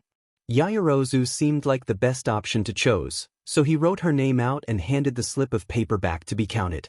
Ida began tallying the counts and... Well, that wasn't supposed to happen. Yaoyorozu, 3. Ida, 5. 0. Midoriya, I. Mina, I. Kaminari, I. Azui, I. Midoriya will be class president. Ida announced. Tenya was still reeling when lunch rolled around. How could Midoriya just resign his position? And why would he do so? He was clearly qualified and had shown to be quite adept at strategy and combat, so there was no reason for him to quit. Of course, he was glad that he had gained the position of vice president from the Greenette's decision, but he felt that he didn't deserve it. Uraraka was determined to chase the boy down for lunch, so he supposed he could ask him then. Midoriya. Shinso. Uraraka called out, making her way through the crowd. Wait up. Neither turned around, and if Tenya didn't know better he would have actually thought the pair to have sped up. Thankfully, Uraraka wasn't going to budge in her mission and plopped her tray on the same table as them. Can we sit here? She asked. Shinso rolled his eyes. I don't see why not, seeing as you've already made yourself at home. Midoriya didn't even look up from his food, choosing instead to continue munching his rice. He was hunched over and his dark hair fell over his eyes so Tenya couldn't see them. He decided to wait until Midoriya was done eating to bring up what had happened in homeroom. After all, it would be very rude to interrupt someone when they were in the process of acquiring their necessary nutrients.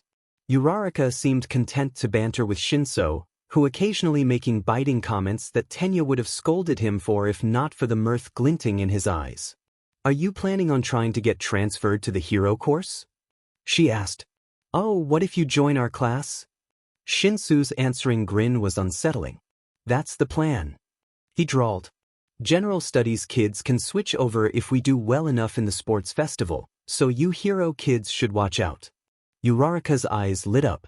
Bring it. There was a lull in the conversation, and just as Tenya was about to ask Midoriya about his decision, the other spoke first. Why do you guys want to be heroes? Tenya straightened, eager to answer. I am from the Ida family. He announced. My older brother is Ingenium and my parents are the hero duo of Idatan Agency. I hope to continue my family name and do my family proud. Oh, so you're a rich kid. Shinso said with a snort. That makes a lot of sense. Midoriya's eyes flashed with something unreadable. My reason's nothing so noble. Uraraka confessed. My family is really poor, and if I become a hero, I'll have a lot of money and they'll be able to live comfortably. That is a perfectly acceptable reason. Tenya exclaimed. Wanting to help your family is very admirable. I'm doing it out of spite. Shinso volunteered. Both Uraraka and Midoriya snorted and Tenya was about to chastise them all when a blaring alarm went off. Midoriya was on his feet in an instant, dragging Shinso in front of the ensuing crowd as a speaker blared. There has been a level 3 breach. Please evacuate promptly. There were too many people. It was so loud, but at the same time he could barely hear anything over the ringing in his ears. Oriya. Midoriya. Izuku felt someone grab his arm, but everything was blurry, so he couldn't tell who. His legs felt like jelly and he couldn't breathe. He was vaguely aware of someone pulling him through the crush of the crowd and then tossing him into a room and closing the door. There were hands on his shoulders shaking him, but nothing was making sense. Everything was too bright and loud and he couldn't breathe. Izuku, please talk to me, please say anything. There was something purple in front of him. What was purple? Oh yeah, he had a friend who was purple. He kind of wanted to grab the purple. He couldn't talk. Nothing felt right and his body was all wrong. Why couldn't he breathe? Izuku, look at me. He didn't want to move. Everything hurt. Why did everything always hurt? Two warm hands grasped his face. You can do it, the purple soothed him. Come on, just say something. Mom dash, no, this wasn't mom. Mom was white, not purple. It hurts. Purple let out a sigh. I know, just trust me, okay? When Shota had been told by the all-knowing rat known as Nedzu that he should go check the teacher's lounge after kicking the reporters off UA property, he hadn't been expecting one of his problematic students and one he didn't recognize crouching on the floor. As he opened the door, the purple-haired boy startled from his position next to Midoriya, body shifting to hide the other from view. So could see the boy sitting with ramrod straight posture and the blank look in the boy's eyes. Shota slowed his approach, purposefully softening his features and making sure his hands were invisible. He didn't know this student, and from the tension in his body, startling him was a bad idea. Are you two all right? He asked, leaving a large enough distance for the teen to feel comfortable. The boy glanced at Midoriya. We got caught in the evacuation crowd and he started acting weird. He bit his lip. I pulled him into here and he was freaking out. I don't think he was breathing properly, and it was only getting worse. Shota gestured for him to continue. I didn't know what to do. I couldn't talk him down, so I put him under my quirk. He winced. I tried to release it a few times, but it just started up again.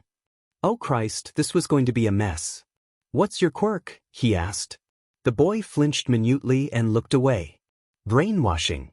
That explained things. How does it activate? Hopefully it was something he could reactivate if this went wrong. I just need a verbal response. He explained. He's still aware right now, but everything is much more muted, and I ordered him to breathe. Shota came closer and dropped into a crouch.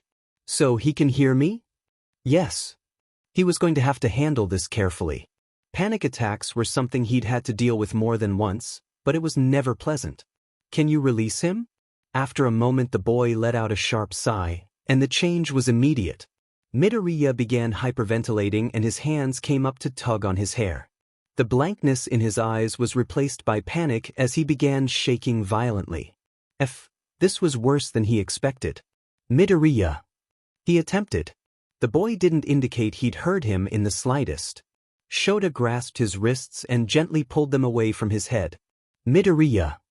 After several more shallow breaths, Midoriya looked up at him with wild eyes that held no recognition. Do you know who I am? He asked. Red. Was the response. Dark red. Slow red. Scary red. He let out a whine. White, I want white. Where's white? His breathing sped up and Shota gripped his wrists more tightly. Midoriya, I'm going to put your hand on my chest. Can you follow my breaths? He waited until the boy calmed down slightly and gave a jerky nod. Inhale, exhale, inhale, exhale. He repeated it until Midoriya wasn't gulping down air and some kind of awareness returned to his expression. What was that? He asked when Midoriya mumbled something indistinguishable. I want purple. He murmured. Purple helps. Shota glanced at the other teen who had been watching anxiously from the side. He did look very purple. He gestured for the boy to sit down next to Midoriya. He immediately ripped his grip free from Shota and grabbed onto the other. The boy relaxed further as he continued to hold onto the purple boy and after a few more stressful minutes, fell asleep. Izuku didn't know how to feel. On one hand, he preferred rescue training to combat training. There was less of a chance of him screwing up and accidentally hurting people because he forgot it wasn't real. On the other hand, he had to sit on a bus with 19 other teenagers who didn't understand the concept of volume. Midoriya. Ashui said, I always say what's on my mind. Why do people insist on talking to me? This is not good for my anxiety. He turned to face her, resisting the urge to groan as he was forced to shift from his comfortable position against the window. Yes. You're pretty brutal for such an unassuming guy, Karo, she said bluntly. Izuku blinked. What do you mean? When had he been brutal? She couldn't have seen him walking home with Shinso when they'd been attacked by that mugger, so what was she talking about? She gave him an odd look. You need my netta in the face. But, he shrugged. It was a training exercise. If he'd gotten up I would have done worse. I didn't want to use my quirk any more than necessary, so I just used my hand-to-hand combat. Why wouldn't you want to use your quirk? Kirishima exclaimed. It's so cool, not to mention pretty flashy. I'm kinda jealous. My hardening is useful but not really eye-grabbing. Izuku stared at him blankly. Why would I want to be flashy? That's terrible for stealth. Besides, hardening would be incredibly useful for a pro. You would have a lot less to worry about when it comes to injuries, and your property damage would likely be lower than a lot of our classmates. My naval laser is the perfect combo of strong and flashy. Aoyama interjected. Yeah, but it SCKS that you can't use it for long without causing your stomach to collapse. Mina countered. That sounds painful. But if we want to talk really strong flashy quirks, it's gotta be Todoroki or Bokugu. Mina continued. Did she forget Tokoyami? And like half their classmates? There are some incredibly powerful quirks if used correctly. Azui considered. But Bokugu is always so angry, so he'll never be popular, ribbit. Izuku sat back, content to watch the shitshow that would no doubt ensue once Bokugu had been provoked. The blonde did not disappoint, and despite the screams that followed, he couldn't help but be thankful that the attention was now off of him. Great job, dipshit. It hasn't even been a month and people are getting suspicious. Would you like a medal with the words very conspicuous person? How about a sign that says I'm using forged documents? He suddenly sensed someone's light focusing on him with unsettling intensity. It was blisteringly hot and yet chillingly cold, and he knew that it was Todoroki. He must be glaring a hole in the back of his head if he was feeling it this much.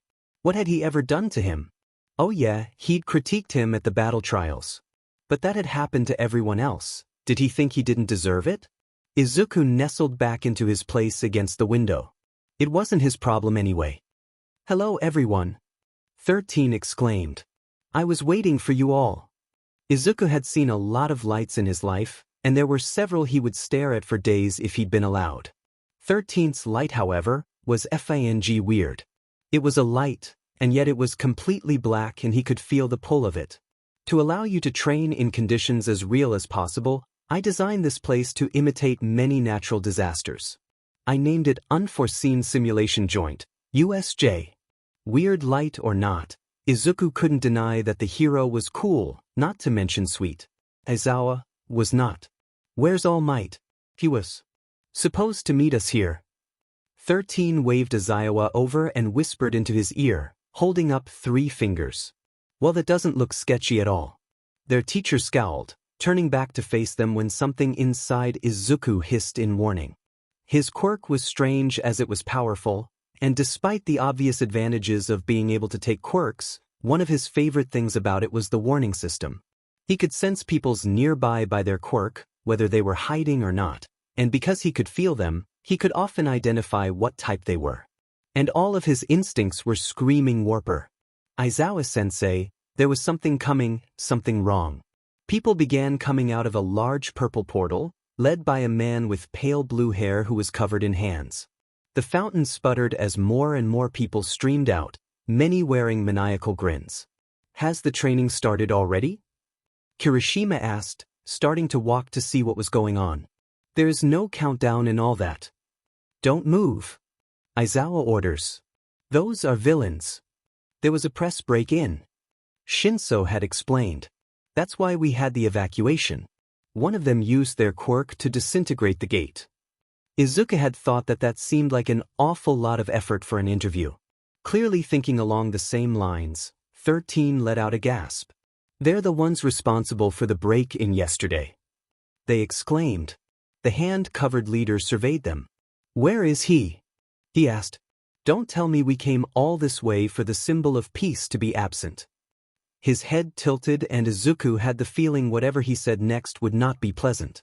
Will he come if we kill the kids? I hate being right. Izuku heard someone let out a whimper as the tension continued to rise. Most of the kids here had never had someone try to kill them, had never had to fight just to stay alive, and it showed. 13, take care of them. Aizawa instructed, slipping on his yellow goggles. Kaminari, try to contact the school. Is he suicidal? There's no way he can take that many villains. Especially that weird hulking one in the back. He resisted the urge to throw up. That villain felt wrong. I can't contact anyone. Kaminari said, voice shaking slightly. They cut us off. Regardless, the man leapt into the fray, taking down small fry villains left and right. Unfortunately, that left them with the warper. Greetings. The purple mist announced. You need not forgive our audacity, for today we have come to put an end to the symbol of peace. Well, that'll probably be pretty difficult.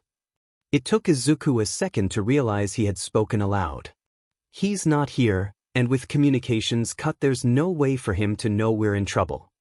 Everyone was staring at him, so he figured that this was as good of time to stall as any. You'd have to let someone go for the school to be aware and for them to alert All Might. Izuku could see the cogs turning in the purple mist's eyes, and for a second he thought it might work. Then of course, like Raging Buffalo, Bakugo and Kirishima launched themselves at the villain, hands sparking or hardened. Die! Yelled Bakugo. That dumb motherfucker. The warper dodged and they were all enveloped in his mists. Fumikage Tokoyami stood back to back with Koda, Dark Shadow lashing out at any villain brave enough to approach. The artificial darkened sky was more than enough to strengthen his soul twin, and while their opponents were numerous, it appeared that they were not well versed in the art of combat.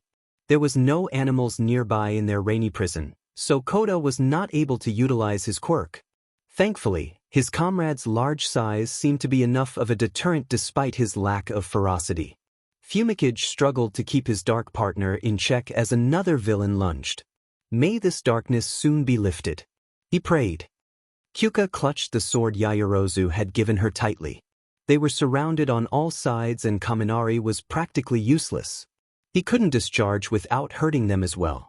The mountainous terrain provided many places to hide, so they couldn't be sure there weren't more people waiting to ambush them. She slashed at a villain who got too close and smiled in grim satisfaction as he retreated with a pained grunt. Get down! Yaoyorozu yelled. Kyuka didn't question it, immediately dropping to the ground. Several long poles shot out of Yaoyorozu's stomach and sent numerous villains flying down the mountain. It also happened to rip her classmate's costume. Control yourself, you useless gay. Kyuka made a point not to stare. Now is not the time. Die, die, die. It wasn't even funny how Bakugo tore through villains like tissue paper, brutally sending them flying with well-aimed explosions. So manly. If he'd had the time, Aijuru would have wiped a tear from his eye. Mashireo Ojiro was sweating buckets. There was fire everywhere and having to run away from large groups of villains didn't help. Luckily, they weren't actually hard to beat, so his hit-and-run tactics were lowering their numbers slowly. I'm taking an ice bath when I get out of this, he thought, purposely ignoring the voice in his head that wanted to say if. You're pretty pathetic. Shudo sneered, unimpressed as the villains struggled to get out of his ice. You're adults and you can't even handle one teenager. Is he really a kid? So powerful. I'm gonna kill you. He watched them impassively. You know it only takes a few minutes before your circulation cuts off. Shudo walked closer to one of the cowering adults. Want to tell me what your plan is? Hantashiro was trying very hard not to look at 13's still body. He knew that if he did, this whole situation would become way too real and he might throw up. This wasn't supposed to happen, they weren't supposed to have to fight for their lives in the first month of school. Hanta wasn't ready for this. None of them were. They were at oldest 16 for God's sake. We need someone to contact the school. Uraraka said suddenly, not taking her eyes off of the misty villain. Ida, you're the fastest, so you should go. The teen in question looked shocked. I can't simply leave the rest of you here. Shoji glanced at them using one of the eyes on his arms. This will only get worse without help. It took a while to convince Ida, but when they finally did, he went full throttle for the doors. The warper started making portals and they launched their attack. Please, thought Hanta as he wrapped the villain with his tape. I don't want to die. There was punched out of Izuku's lungs as he hit the water with the grace of a toddler. It took him a moment to register anything but pain as he struggled to gain his bearings. Water. His brain supplied helpfully. What snapped him out of his dazed state was someone trying to kill him again. He sensed a Quirk coming hurtling towards him and snapped open his eyes, trying to see in the dark and murky water. Just as he was about to launch himself off of the villain and upwards towards the air he desperately needed, he sensed Azui's Quirk approaching and let her wrap her tongue around him. She pulled both him and Mineta out of the water and onto a sinking ship, retracting her tongue back into her mouth. Thanks, Azui, Izuku said, gasping in air. They knew we'd be here. She gave him a nod.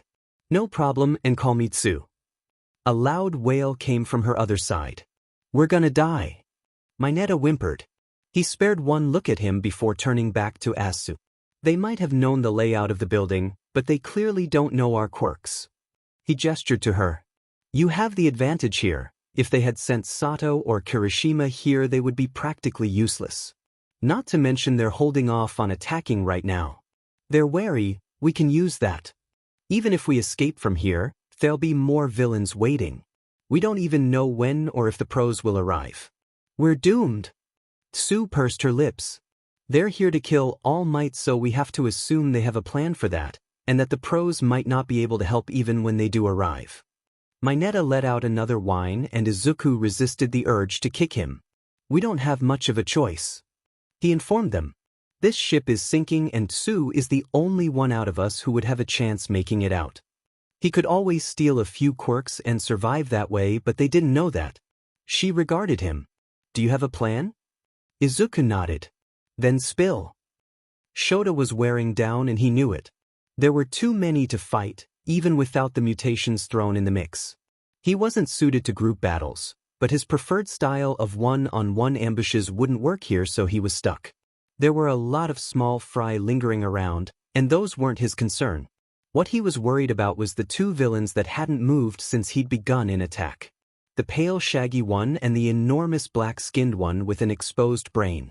The latter hadn't so much as twitched the entire time, like they couldn't even think for themselves. You're slowing down, Eraserhead. The shaggy man cackled, moving in to attack him. Shota kept his quirk trained on him.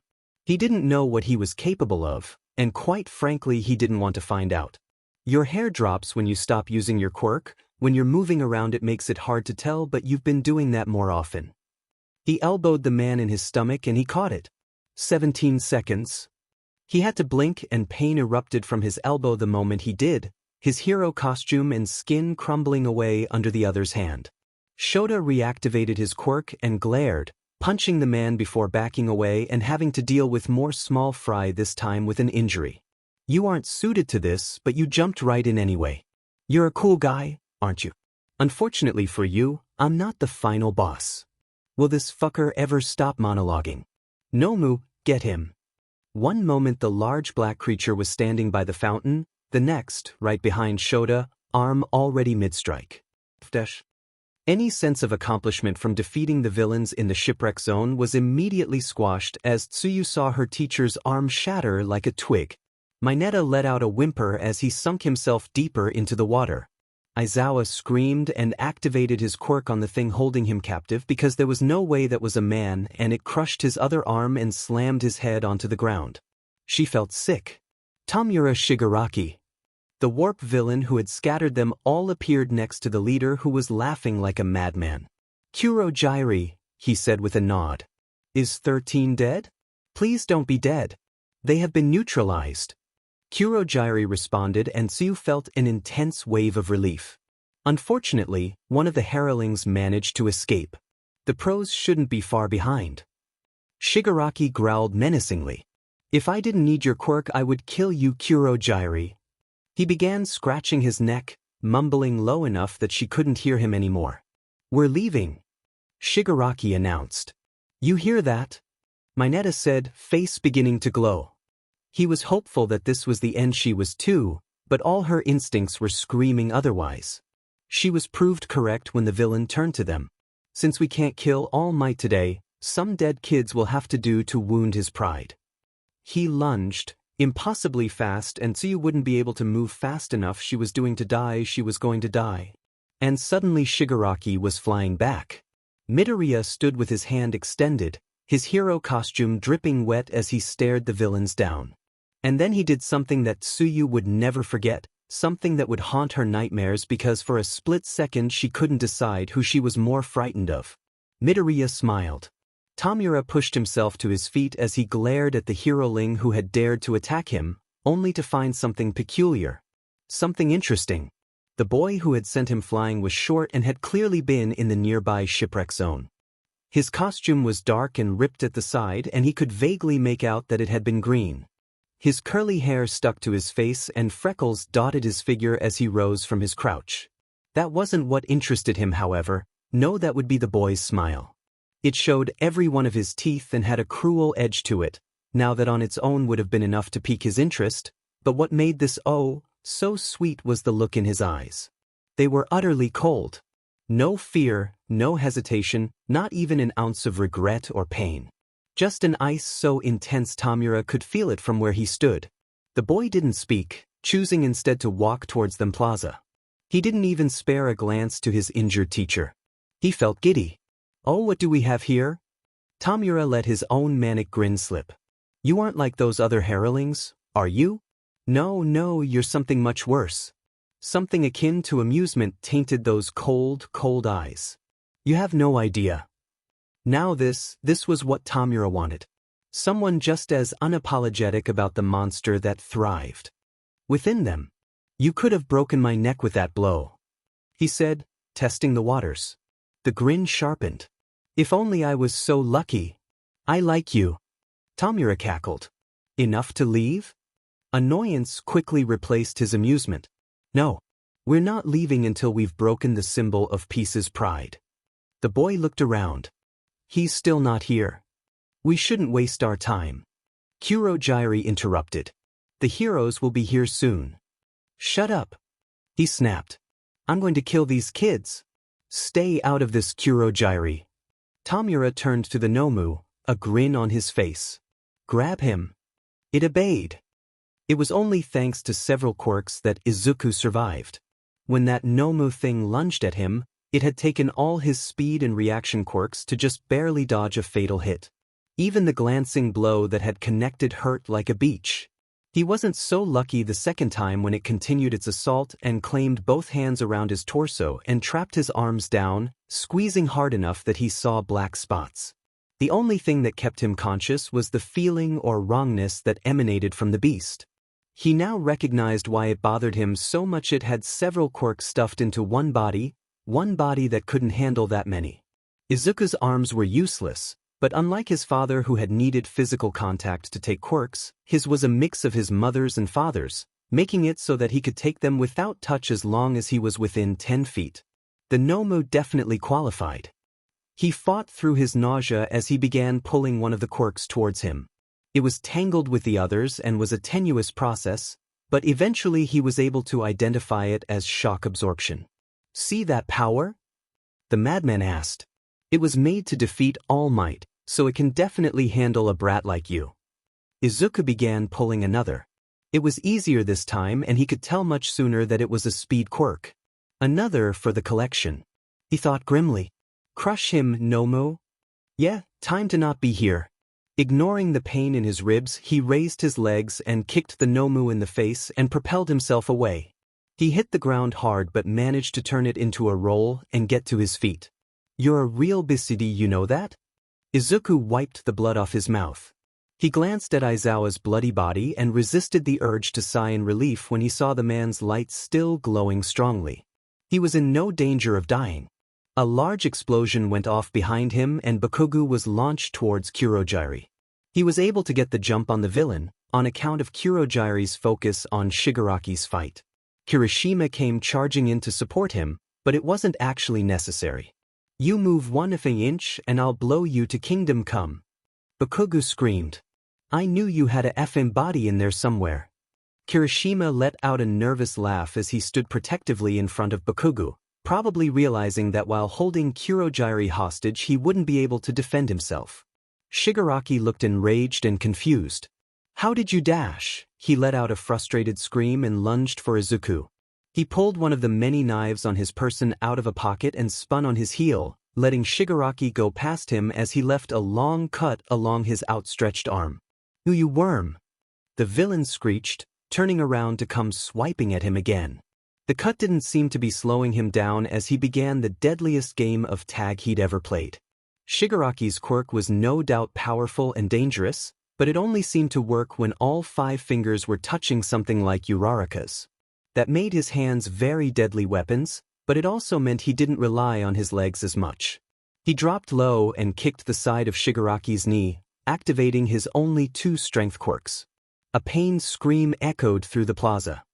Toshinori had expected a lot of things when he'd burst through the doors of the USJ, iconic smile not longer on his face, but this was not one of them. Young Bakugo was kneeling above a man who seemed to be made of mist while young Kirishima guarded him. Aizawa was covered in blood and Toshinori very much hoped he was only unconscious. Young Midoriya was holding a knife over a pale man's neck, expression as cold and merciless as the Arctic. Still he bellowed, "Have no fear, for I am here." The pale man's face twisted and he shouted, "Noma! Free Kurogyari!" Aizawa was shaking. 1 second he was standing in front of Bakugo in an attempt to defend him so that he wouldn't have to let go of the villain, the next that big black thing that had attacked Midoriya was flying towards him.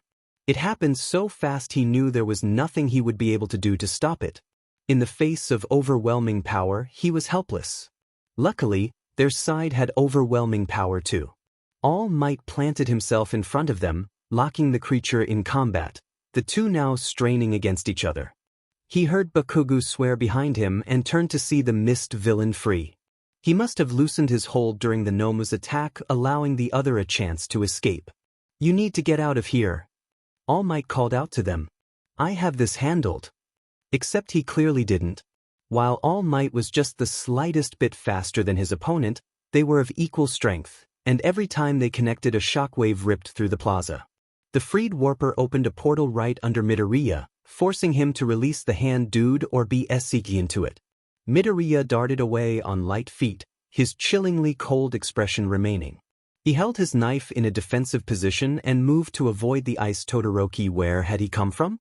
Sent the villain's way without even looking. Kirishima. Aizawa jumped at being addressed. "We need to get Aizawa-sensei away from All Might's fight." Midoriya nodded towards the collateral damage the two were taking. "All right." While he carefully made his way over to his hopefully only unconscious teacher, he could hear the hand dude shrieking as All Might and the Nomu clashed again and again. Nomu was made specifically to fight you, All Might. It has shock absorption, strength, and regeneration. This will be your downfall. The symbol of peace will die here. Shock absorption? That means there's a limit to how much it can take. All Might boomed. He reeled his arm back for a devastating punch, only for it to be caught by the warper and redirected at Todoroki and Midoriya. The former created an enormous ice wall that was immediately blown apart but had done its job even if the two had been toppled over. Content with only one arm, the purple mist dude then completely separated All Might in 3 pieces, head, legs and torso, preventing the man from moving without risking being cut into pieces. "Destroy him! Rip him in half!" crowed the hand dude, still in the same place he'd been when Midoriya had bent his knee the wrong way. Aizawa grabbed under Aizawa's armpits and began dragging him away as gently as he could. The Nomu kicked up a cloud of dust and was suddenly there, already poised to crush All Might's torso. He froze in place, shocked because he hadn't even seen it move, and was going to kill All Might and there was nothing he could do. A dark figure appeared above the Nomu. Faster than his brain was able to comprehend, Midoriya wrapped his legs around its neck and drove the pair of knives he'd produced into the Nomu's exposed brain. An inhuman screech rang through the plaza. Midoriya wasn't finished though, and continued slicing until the 2 blades met in the center of the creature's back. He jumped off of it. Aizawa's heart was beating 1,000,000 miles an hour, but despite the gruesome scene, he was glad that thing was dealt with. That was until it started healing. You have got to be kidding me. Izuku watched as the Nomu stitched itself back together. The deep slashes he'd inflicted soon made little more than a paper cut before that too was gone. He'd fought people with regeneration before, and the trick was usually to either knock them out or force them to heal so many times that they became tired. Something told him it wouldn't be that easy. Seriously though, of the quirks I managed to nab, I couldn't have gotten regeneration? Regardless, his attack had managed to distract Kurogiri long enough that Todoroki was able to force him to dodge with a wave of ice, freeing All Might in the process. The hero immediately went to work on the Nomu, punching at speeds that Izuku didn't even bother trying to follow. No, he was more concerned with the fact that Shigaraki was slowly but surely crawling towards a prone Aizawa and a distracted Kirishima. He had hoped that Bakugo would intervene, but some of the small fry villains had gotten up again and were attacking him en masse, preventing any aid he might have provided. Izuku was too far away to stop him, and he didn't trust minor pull and float enough to risk it.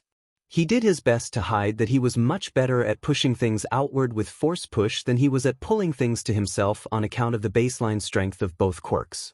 So instead of trying to stop Shigaraki away, he pulled. The villain's hand wrapped around Aizawa's ankle. Izuku activated erasure seconds before throwing Shigaraki away and barking at a surprised Kirishima to get him out of here and pay more attention, before kicking Shigaraki in the ribs.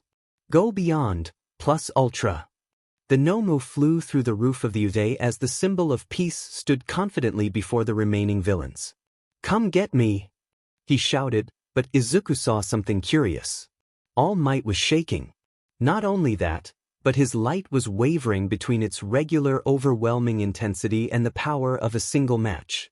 Before any of the villains could take him up on that, the entrance doors burst open, revealing the teachers of UA in all their glory, Snipe immediately shooting several bullets, one of which hit Shigaraki. Izuku made the mistake of looking away for a fraction of a second. Burning pain erupted from his calf as it disintegrated, his instincts pushing him to kick Shigaraki in the head to get him to stop. Lies. All Might hasn't weakened at all, he shrieked before Izuku kicked him once again. He fell backwards and away from the prone form of the villain as Kurogiri created a portal just beneath him before disappearing himself. Izuku was vaguely aware of Kirishima rushing over to him and the rest of the heroes picking off the small fry villains, but he was pretty far gone. He'd been injured many times before, but never quite like this, and it hurt more than he was expecting. His pounding headache from quirk overuse didn't help. One of the few drawbacks aside from having to be on the run for the majority of his life that his quirk had was the massive headaches he got.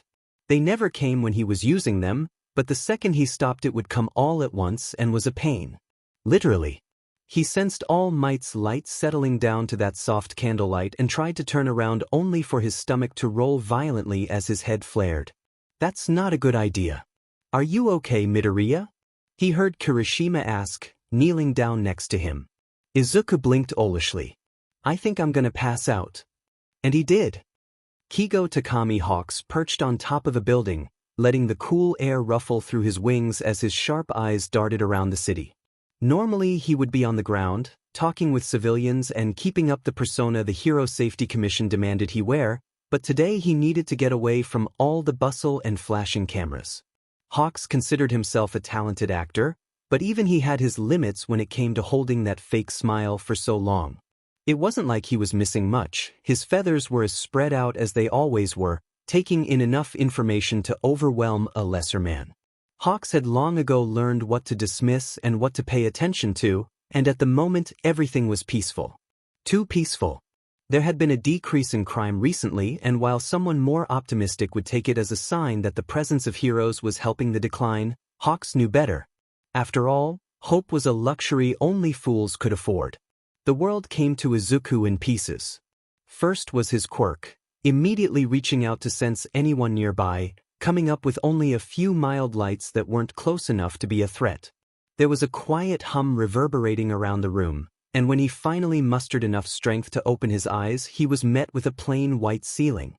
He winced at the bright light above him before sluggishly pushing himself into a sitting position. Izuku felt like his head was full of cotton, The drags he knew were in his system, making it hard to move. Focus. Whoever had captured him had decided to deal and bandage his leg and had apparently opted against any form restraints. Either they were particularly stupid or were trying to be kind so they could coerce him into cooperating. Their mistake. They had replaced his hero costume with sweatpants and a loose t-shirt, so that meant he didn't have any of his gear. It didn't matter, he was used to fighting barehanded. Izuku pulled the covers off of himself and stood, blood rushing to his head as the world tilted.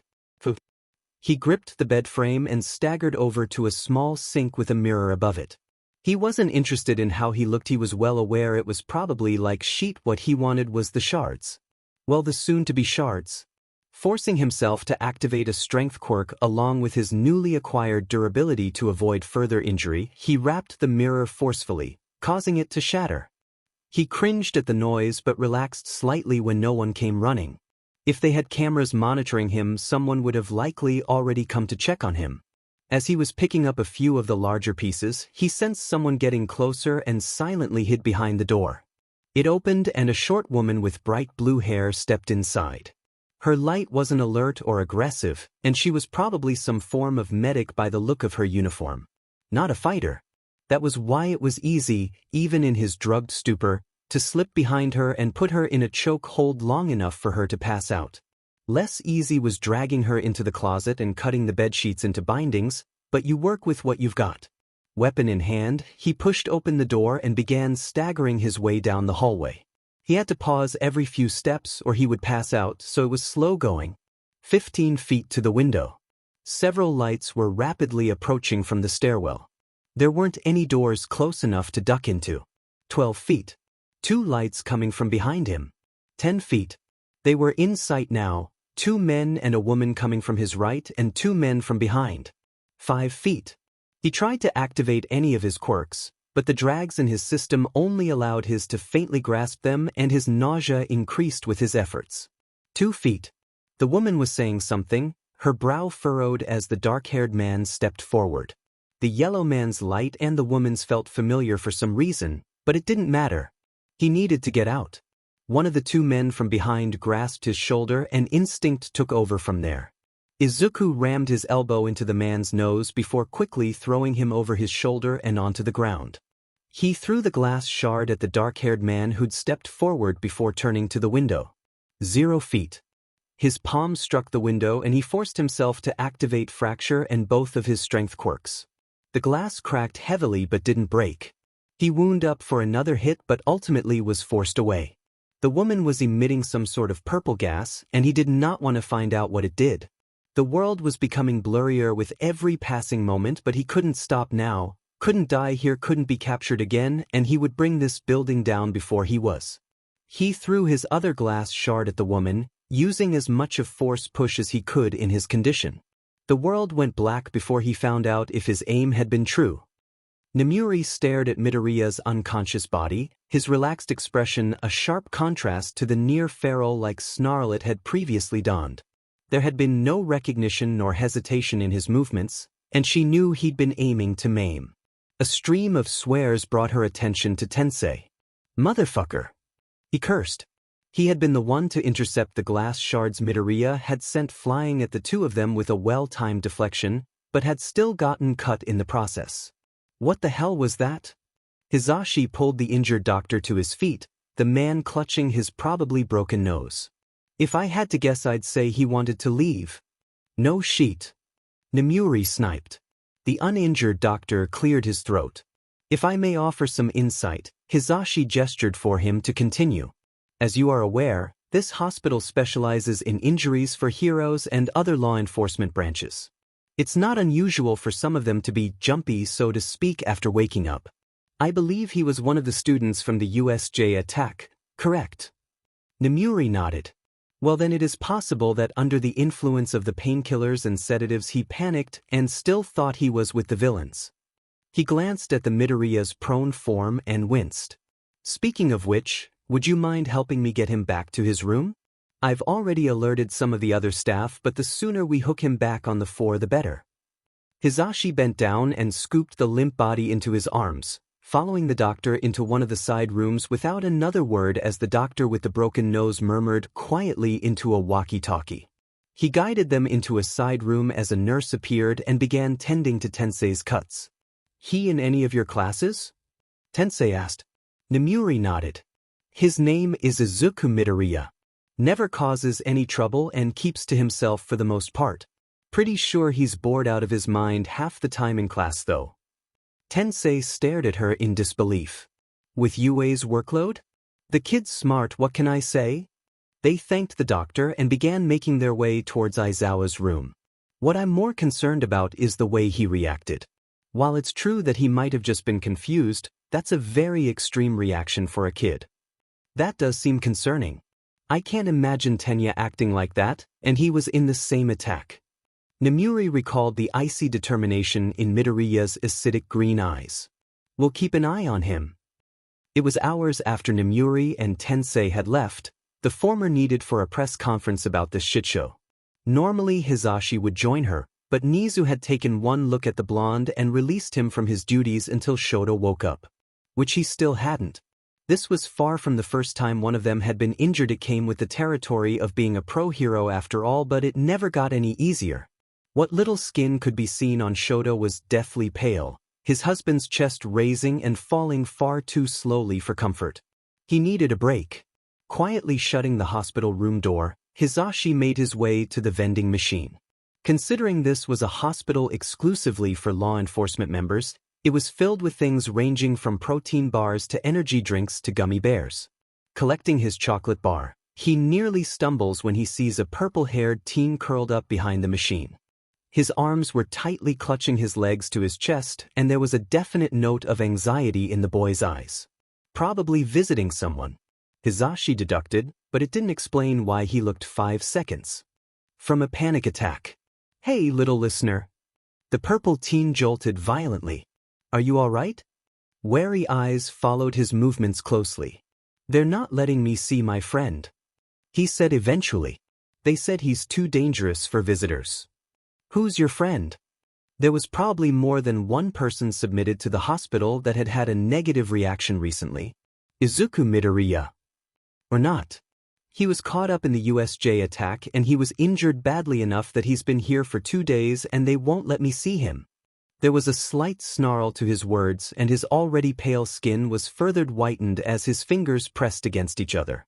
Hisashi crouched down next to him, keeping his movements predictable and slow. "I might be able to help you." The boy narrowed his eyes.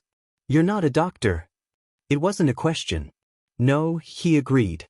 "But if they're labeling your friend dangerous Violet eyes hardened. Need to tread carefully now. Then if I'm there to supervise then they might let you visit." "Why would they?" Hisashi released a blinding grin. Who could say no to this face? He was met with a bland stare. "Tough crowd." Hisashi muttered. "Come on kid, let's go find a doctor."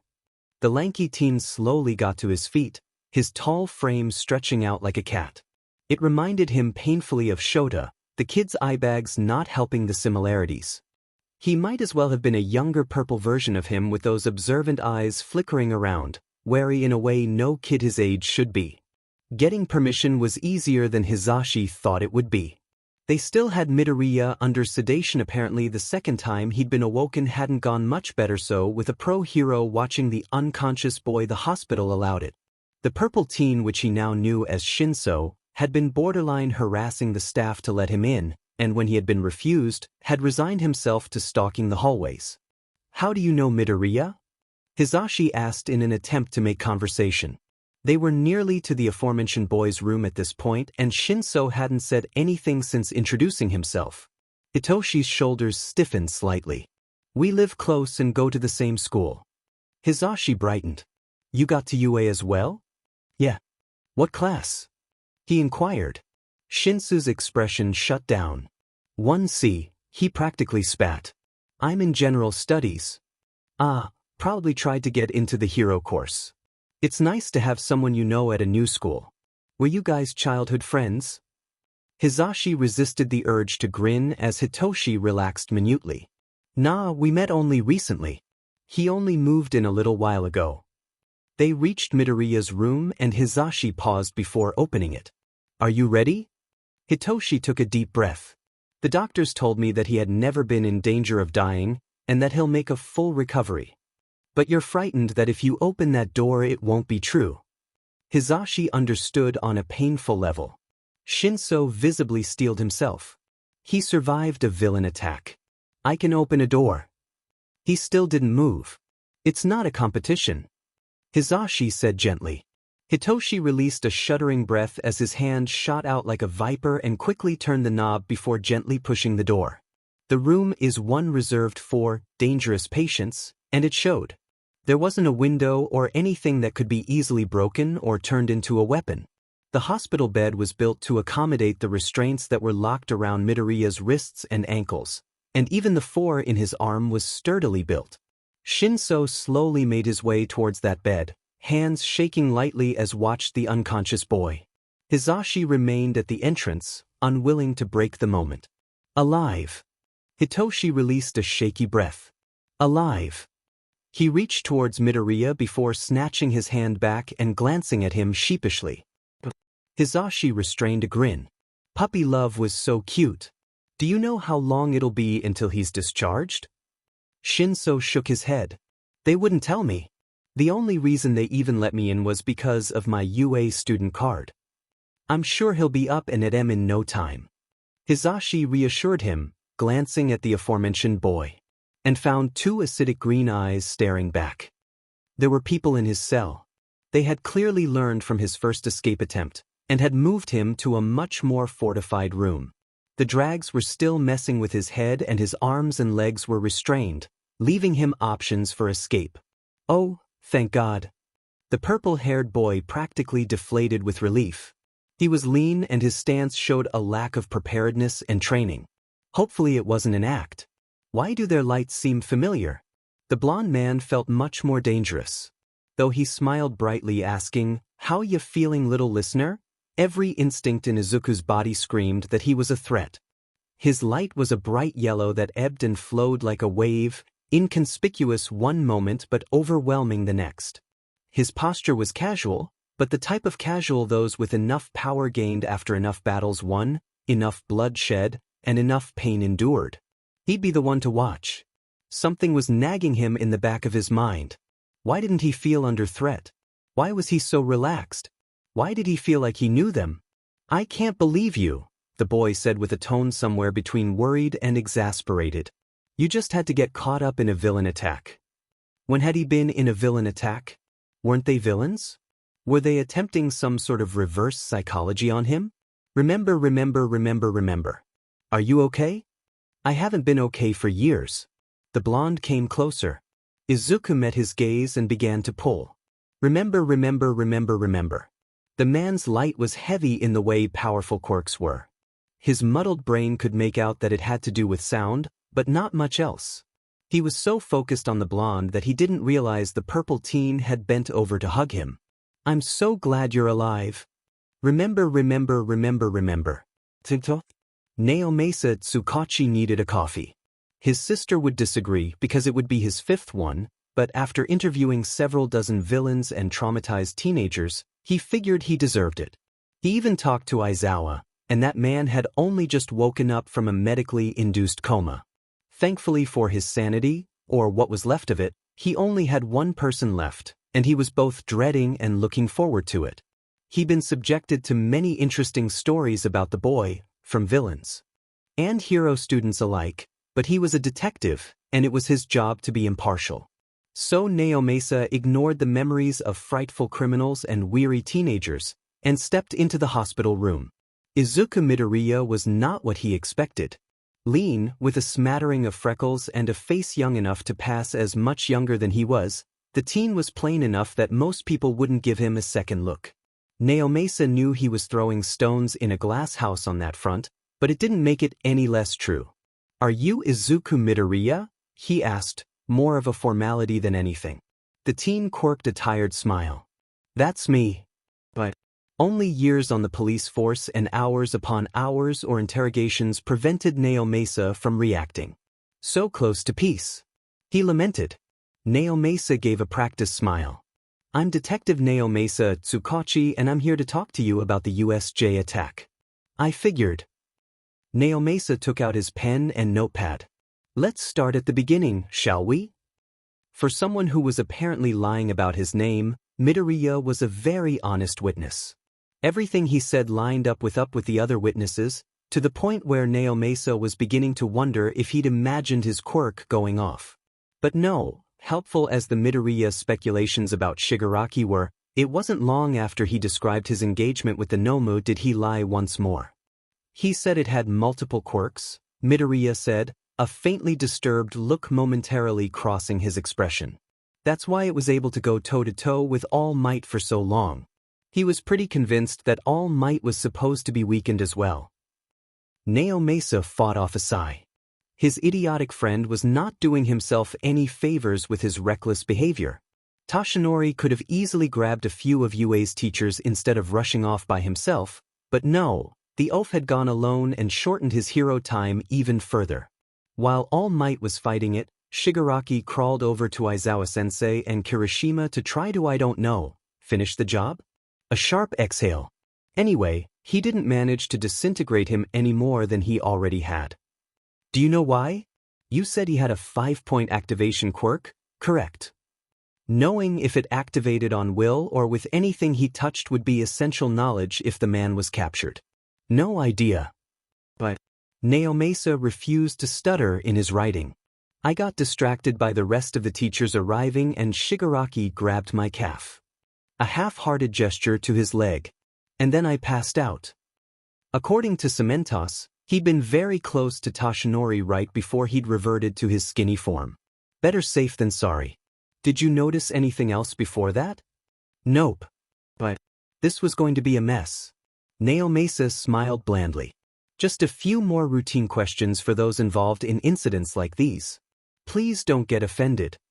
They weren't, but with Midoriya lying about who he was and several other things, they were more than justified. Intelligent green eyes watched him closely. Shoot. Were you aware of the attack before it happened? I had a bad feeling right before they showed up, but nothing other than that. Have you ever broken any laws? Yup. Naomasa froze, unsure how to proceed in the face of just blatant honesty when, I've definitely jaywalked before. The detective let out a laugh he didn't feel. Were you in any way involved with the villains? Nope. Are any of your family members villains? Not as far as I know. Were you a target of the villains? Midoriya shrugged. They were only after All Might, the rest of us were collateral damage. A slight chill makes its way down Naomasa's back at the callous way he talked about his own life as well as those of his classmates. Though I might have made myself into one. Can you expand on that? A humorless smile made its way onto Midoriya's face. After I knocked him back from Tsu, he said I was interesting. Considering he's a glorified man-child, I may have made myself into his next favorite play toy. Do you know why? Something akin to dark amusement flitted through his intense green eyes. He said he liked my smile. That was a can of worms he did not want to get into. Last question. He said instead of going to the nearest bar and drowning himself in whiskey like he wanted to. Have you lied at all during this meeting? Deceiving law enforcement is a serious crime. The expression on Midoriya's face was so genuine it sent a shiver down his spine. Of course not. He lied. I'm a perfectly normal law-abiding citizen. There hadn't been even the slightest indication of unease or hesitation in Midoriya's answers, nothing that hinted at a lie or falsehood in his posture or tone. If it hadn't been for his quirk, Naomasa would have had absolutely no idea he had just lied to his face. That spoke of someone who did so often, and who had done so in tense enough situations that he could do it to a cop in the middle of an interview. At the very least, he didn't seem to have anything to do with the USJ attack, so that was one more dead end. As bad as it sounded, if Midoriya had been a spy then he'd probably be able to lead them to Shigaraki and make this whole situation a lot easier for them. Instead, they had a suspicious teen with seemingly no connections and a villain group with no leads. Scratch the coffee, Naomasa was getting scotch. Izuku didn't know how, but he had F'd up. The detective was good at masking his emotions and tells, but reading people had been the difference between survival and death for too long for him to not realize. Tsukachi had been pleasant, but as the interview went on, he had become more and more tense, and his eyes had sharpened. Izuku didn't know what it was, but something he had said had made him suspicious. And people who were under suspicion had a tendency to end up dead. He considered making a break for it, leaving now and laying low until something bigger came along and took precedence, but that would just confirm that he was not what he appeared to be. His papers would be scrutinized and found to be forged, and if they were smart, with Nedzu as UA principal it was practically a guarantee. They would be able to trace him from his most recent place in America. His mother's body strewed on the concrete, motionless and cold. That would raise more questions and make more people aware of it, making the possibility of spies reporting to them bigger, and then he'd really be on the run. Being on the run had been his default mode for the majority of his life, and even though it had only been a few months, he simultaneously wanted to stay in one's place too long and you end up dead and stay. Stay with those tentative routes he had established and risk capture, risk exposure. It was then that Izuku remembered. Oh if dash. Fuck. His exposure and capture became a lot more imminent if he didn't return Aizawa's quirk. Holy shit, he forgot he still had it. He was 97% sure Kirishima didn't see him using it when he saved Aizawa. If he had, he was pretty sure the detective would have asked many more uncomfortable questions, but he had completely forgotten to give it back. Yes, he had passed out, but Aizawa probably thought he was never going to get his quirk back. He needed to fix this, preferably right now. Ignoring the pain in his calf, Izuku pushed himself to his feet. After he had come to his senses, they had foregone the restraints and he was mostly left unattended unless he pressed the button on the monitor, which would bring a nurse to him. He couldn't sense Aizawa by his quirk now, but Present Mike had been in the hospital numerous times, and didn't take a genius to figure out why. Only he and Aizawa had been injured, so if he estimated where he'd been spending most of his time. Izuku stood in front a closed door, hand hovering over the knob. Please be asleep, please be asleep, please be asleep, please.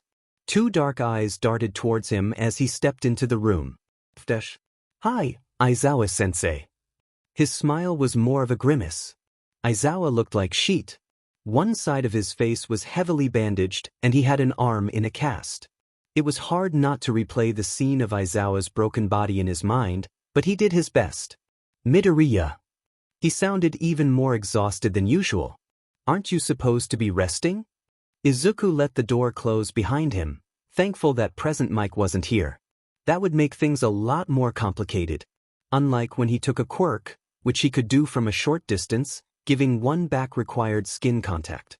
Thankfully, when he was giving a quirk back to its original holder, it was a smooth process and didn't take nearly as long as taking it or giving someone a quirk that wasn't theirs. Probably, he said with a shrug. I just wanted to see you. They told me you were fine, but Izuku cut himself off. Yeah. If he wasn't hyper-aware of everything going on around him, he would have missed the slight softening of Aizawa's expression. How's the leg? He winced slightly. Manageable. They can't heal it completely because of Shigaraki's quirk, so they're leaving it for now. I'll have a brace for about a week and have to have a checkup in 2, but other than that it's fine. Aizawa nodded, going to pick up his coffee. Here's my chance. Carefully activating minor pull and air lift, he very gently pushed the cup just enough to cause it to tumble to the ground without RSNG suspicion. Hopefully. China shattered and hot coffee spilled everywhere. Oh. Izuku purposely jumped at the noise. Here, I'll get some paper towels. He rushed over to the counter and began sopping up the liquid, avoiding the broken parts of the cup. Aizawa reached over to grab his forearm, his movements telegraphed. Kid, it's fine. He pulled erasure to the surface and let Aizawa touch him, putting the quirk back where it belonged. A part of him ached as he let it go, but he firmly pushed that part of him to the back of his mind. He'd only taken it to save Aizawa's life, he reminded himself. It would be selfish and wrong to keep it. Mine, min. Izuku stopped laying down the paper towels and allowed himself to be led to sit on the side of the bed. A cleaner was called in, and he felt mildly guilty about making more work for the poor man, But his disappointment at giving Aizawa's quirk back was greater than any negative emotions he could harbor. I don't know if anyone's told you, but everyone present at the USJ attack is getting mandatory therapy. It took all of his self-control to not flinch. Izuku didn't have anything against therapy, really he didn't. It was a wonderful thing that helped people cope with any mental health issues they faced. It was just that any therapist worth their degree would realize he had a hell of a lot more trauma than just from the USJ attack. Like a lot more. Aizawa watched him with unreadable eyes. You put yourself at risk during the USJ. Existing was a risk at the USJ. Tumbled out of his mouth before he could stop it. If Izuku didn't know better, he could have sworn Aizawa's lips twitched. He tensed as an unfamiliar light approached the door and opened it. A stern woman in scrubs entered. "What are you doing up?" she demanded. Izuku froze. We started a sweep of the hospital looking for you. Considering your episode, you would think you'd realize what leaving without telling anyone would entail." Part of him wanted to snarl that his episode was the consequence of being hunted his entire life, but his common sense prevailed. "Sorry." She let out an annoyed humph. "Don't do it again. You'll be cleared tomorrow, so just be patient." He pushed himself to his feet, sparing a glance at Aizawa. "Bye, Aizawa-sensei." The man's dark red light shifts languidly as his dark eyes pin him in place. "Take care of yourself." It almost sounds like a threat. Regardless, Izuku nods and allows the nurse to escort him back to his room. He ignored the feeling of emptiness where erasure once rested. It said a lot about his situation that Kurogiri didn't so much as twitch when Shigaraki threw a stool at the bar wall. He supposed it was fairly impressive considering that he was doing it from a seated position. They did not have a healer on hand besides the doctor, and he could only do so much, but considering that he was throwing a hissy fit, he felt justified in his exasperation. "That cheater!" Shigaraki growled. All Might wasn't supposed to win. The Nomu was his equal. All for One's voice is soothing. All in good time. Besides, you learned something, didn't you? As always, Kurogiri is amazed at the villain's ability to calm Shigaraki's rampages. "Yes." Shigaraki muttered. Yes. I did." A lesser man would have shied away from his unhinged grin. "I found someone interesting." "What are you going to do about them?" All for One asked, voice inquiring and smooth. The glee in Shigaraki's eyes is a terrible, terrible thing. As happy as Shoto was to leave the hospital, he'd been aiming for his bed, not a teacher meeting. It had been stressful. Enough when the nurses had explained to him that his quirk may never come back and having to accept that. Only to accidentally activate it out of instinct when Namuri and Hisashi had gotten too rowdy during a visit. The doctors had been stumped, and the whole thing have Shota a headache. Regardless, here he was, sitting on an uncomfortable chair and wishing his coffee had whiskey in it. Netsu folded his paws. "I'm sure I don't need to tell you that USJ was a disaster." The resulting silence was somewhere in between somber contemplation and "no sheet, ya think?" "So, what are we going to do about it?" Samenta straightened. "Have we discovered how they breached our security?" Namuri's lip curled into a sneer. "A technology-blocking quirk. One of the captured villains fessed up to being the one to do it. It's not like they could have hacked our system." The staff shared a shudder at the possibility. Netsu had designed that bit of UA security personally, and if the villains had someone that could have broken through that, well, the USJ would have gone much differently. "I find it interesting that so many would follow a glorified man-child to fight against the #1 hero." Hisashi leaned back in his chair. From what we've seen, Shigaraki had little to no planning skills and promptly lost it when things didn't go as planned. There's no way he's the mastermind behind this. All Might smiled wryly. "Not to mention giving away the Nomu's weaknesses so easily. I might not have been able to defeat it if I had not known about its shock absorption." Vlad cleared his throat. "I know we've already said that they knew where to go because of the class schedules, and I agree that the press break-in was a diversion, but are we sure that it wasn't an inside job?" The air became thick with tension. Betraying heroes is a dangerous position to be in. Hisashi narrowed his eyes. "Who would have had the opportunity?" Cementos folded his hands. "Weren't there students in the teacher's lounge?" Aizawa, you went and checked on the right? He blinked slowly before answering. Yes. Midoriya Izuku and Shinso Hitoshi were in there. Isn't Midoriya the one who lied multiple times during his interview? Vlad asked, brow furrowed. Nomura nodded with pursed lips. If he was in the teacher's lounge, he would have had the chance to see the class schedules. Cementos pointed out. And since he's a student, he would not have had to sneak in. The idea that Midoriya had been in there made Shota snort. I doubt he was the thief. Snipe raised an eyebrow. How come? He would have had the opportunity. Besides, having another kid in there just means they could be working together.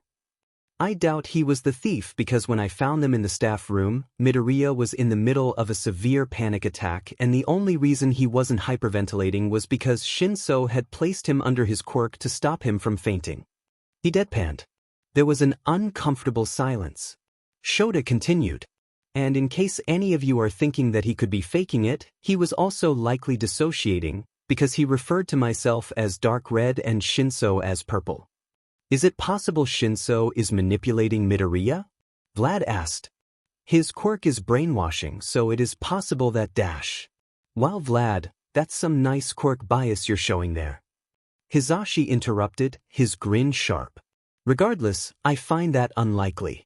Shinso visited Midoriya in the hospital, and when the nurses didn't let him in, he camped outside his room. He practically cried when I managed to convince the staff to let him see him. Nomura sneered at Vlad. I didn't realize where we decided who was guilty based solely on their quirks. Must have missed that memo. She knew, probably more than Shota, the damage quirk stereotypes could do to a person. He'd had to deal with people saying he was close to useless and might become a low-level villain. She'd had to deal with accusations of already being one. Detective Tsukachi was able to discern that while Midoriya did lie, he was not a part of or helping the League of Villains. Netsu smoothly cut in. We will look into this, but it is highly unlikely that Midoriya is affiliated with them. So we potentially have two organized villain groups. Ectoplasm pursed his lips. That makes me feel much better. All Might cleared his throat. Are we sure they will attack again? They attacked and children were put in harm's way. Snipe crossed his arms. Once is enough. Shota's arm throbbed painfully. Once was more than enough. At least the press hasn't been able to find the list of injuries the villains had. Nomura sighed. I don't know what kind of finger-pointing would go down if they got a hold of that. That was putting it lightly. Those kids should not be blamed for what they did in defense of their lives. They didn't ask to be attacked within the first month of school with only the bare minimum of training, and it wouldn't be right to judge them from those actions. Shota knew that they would not have let any of the kids take the blame if one of the villains had died. They were supposed to face danger in controlled situations with supervision, but this was throwing them into a boiling river and telling them to swim. Those vultures will be picking at the edges for a while after this. Hisashi said grimly. Netsu clapped his hands together. Indeed. Which is why we're going to proceed with the sports festival. Are you sure that's the best idea? All Might questioned. Shota found himself in the uncomfortable position of agreeing with him. It'll put even more stress on the kids. He pointed out. Even if they're going to be seeing Hound Dog for the foreseeable future, that isn't a cure-all. Netsu took a sip of his tea. We can't afford to show weakness. The police and hero presence would be heightened as to ensure student and crowd safety. Those kids just went through something traumatic. Nomura argued. They were supposed to be safe at the USJ too, but we saw how that played out. Netsu sighed. Unfortunately, we don't have a choice. There is always a choice. Hisashi cut in. He continued as if he hadn't been interrupted. And so the sports festival will be going as scheduled. This is not up for debate. This. Nomura hissed, shoving herself to her feet. No one said anything as she stalked out of the room and slammed the door. This indeed. Izuku had a problem. Well, actually he had multiple problems, but this one was a little more urgent than the others. He had forgotten, between stressing about Aizawa figuring about that he was the reason for his disappearing and then reappearing Quirk and reassuring Shinso that he was fine, about the fact that they had probably tried to call him mom and inform her about what happened. And unless UA had a medium lying around somewhere, he found it highly unlikely that they were able to contact her. The hospital wouldn't let him leave unless his mother or another family member took him, which left him in his current dilemma. He was currently living in an abandoned warehouse with another teenager with no adult supervision and practically no way to fake a parent coming to pick him up. It wasn't like Shinso could dress up in a trench coat and mustache and convincingly play his father, and that left him with very few options that wouldn't make the adults around him even more suspicious. Unless a traitorous bit of his mind whispered. Izuku didn't want to do it. He really did not want to do this, but he didn't have many options at this point. With great reluctance, he picked up his heavily cracked phone and scrolled through his contacts. Clicking the one labeled Uncle, he held the device up to his ear and waited. Jiren leaned back in his chair, a cigarette dangling from his lips. It had been a fairly slow day today, though he wasn't surprised. After a showing like that at the USJ, the smarter villains were laying low and seeing how this would play out, while the idiots were emboldened by it and thus attempted their own plans. They always failed, and Jiren didn't deal with idiots. At least he tried not to. All for One's organization had retreated to lick its wounds, and while the talentless grunts they had brought along were sitting pretty in jail right about now, the big players were still at large. He was filing Note A with a tip from his spies and the police when his phone started buzzing, the screen lighting up with the contact name Sprout. His eyebrows shot up. The brat didn't contact him unless necessary, and as far as he knew, he was still in the hospital after Shigaraki had disintegrated part of his leg. What could he possibly want? Jiren speaking. There was a slight pause on the other end. I need you to do something for me. He'd figured. The kid wasn't one for social calls. They won't let me leave the hospital without an adult to pick me up. So that was the problem. Inko couldn't for obvious reasons. Are you going to come? Jiren didn't have to. He knew very well that if he said no, the brat would manage a way out on his own. It wasn't like he had anything else to do. Yeah, I'll be there. He grunted, getting to his feet. Expect me in about 20 minutes. He didn't bother asking what hospital Izuku was at, and the kid didn't tell him. They both knew it would be a farce anyway. The nurses didn't want to let him go. It was obvious from the way they kept shooting wary glances at Jiren that they were not at all comfortable letting a teenager go with someone who looked as much like a sleazeball as Jiren did. Are you sure you wouldn't rather wait for your mom? One of the secretaries asked. Izuku smiled tiredly. Yeah, I just want to go home. My uncle is planning on dropping me off right away, so you don't have to worry about me exerting myself. The man pursed his lips but nodded. All right. I hope we won't be seeing you again anytime soon. He laughed. You and me both. Walking out of the building side by side with Jiren made his skin crawl, but he kept his face blank. Izuku doubted it actually helped. Jiren was as shrewd as he was seedy. I'm not showing you where I'm staying. Jiren glanced at him, one brow raised. He could read the subtext Izuku was putting out clear as day. I'm not showing you, so don't go looking. You found a place to hole up in? Is it any good? He pulled out a lighter and cigarette. No point in denying it. Yeah. Good. Jiren patted his shoulder and Izuku had to resist the urge to backhand him. I was a bit worried, you know? Bad enough you're on your own, but that attack must have been something to deal with. And there it is. He restrained a sigh. He had known it wouldn't be long before the BSTRD started trying to fish for information. It was his job after all, and there was no way he'd come just out of the goodness of his heart. While his uncle had been vital in helping create new identities over the years, Izuku trusted him about as far as he could throw him. The two nicest things Jiren had ever done were not selling his own sister and nephew to the organization hunting them, and giving Izuku a new identification for free as some sort of gift after his mom died.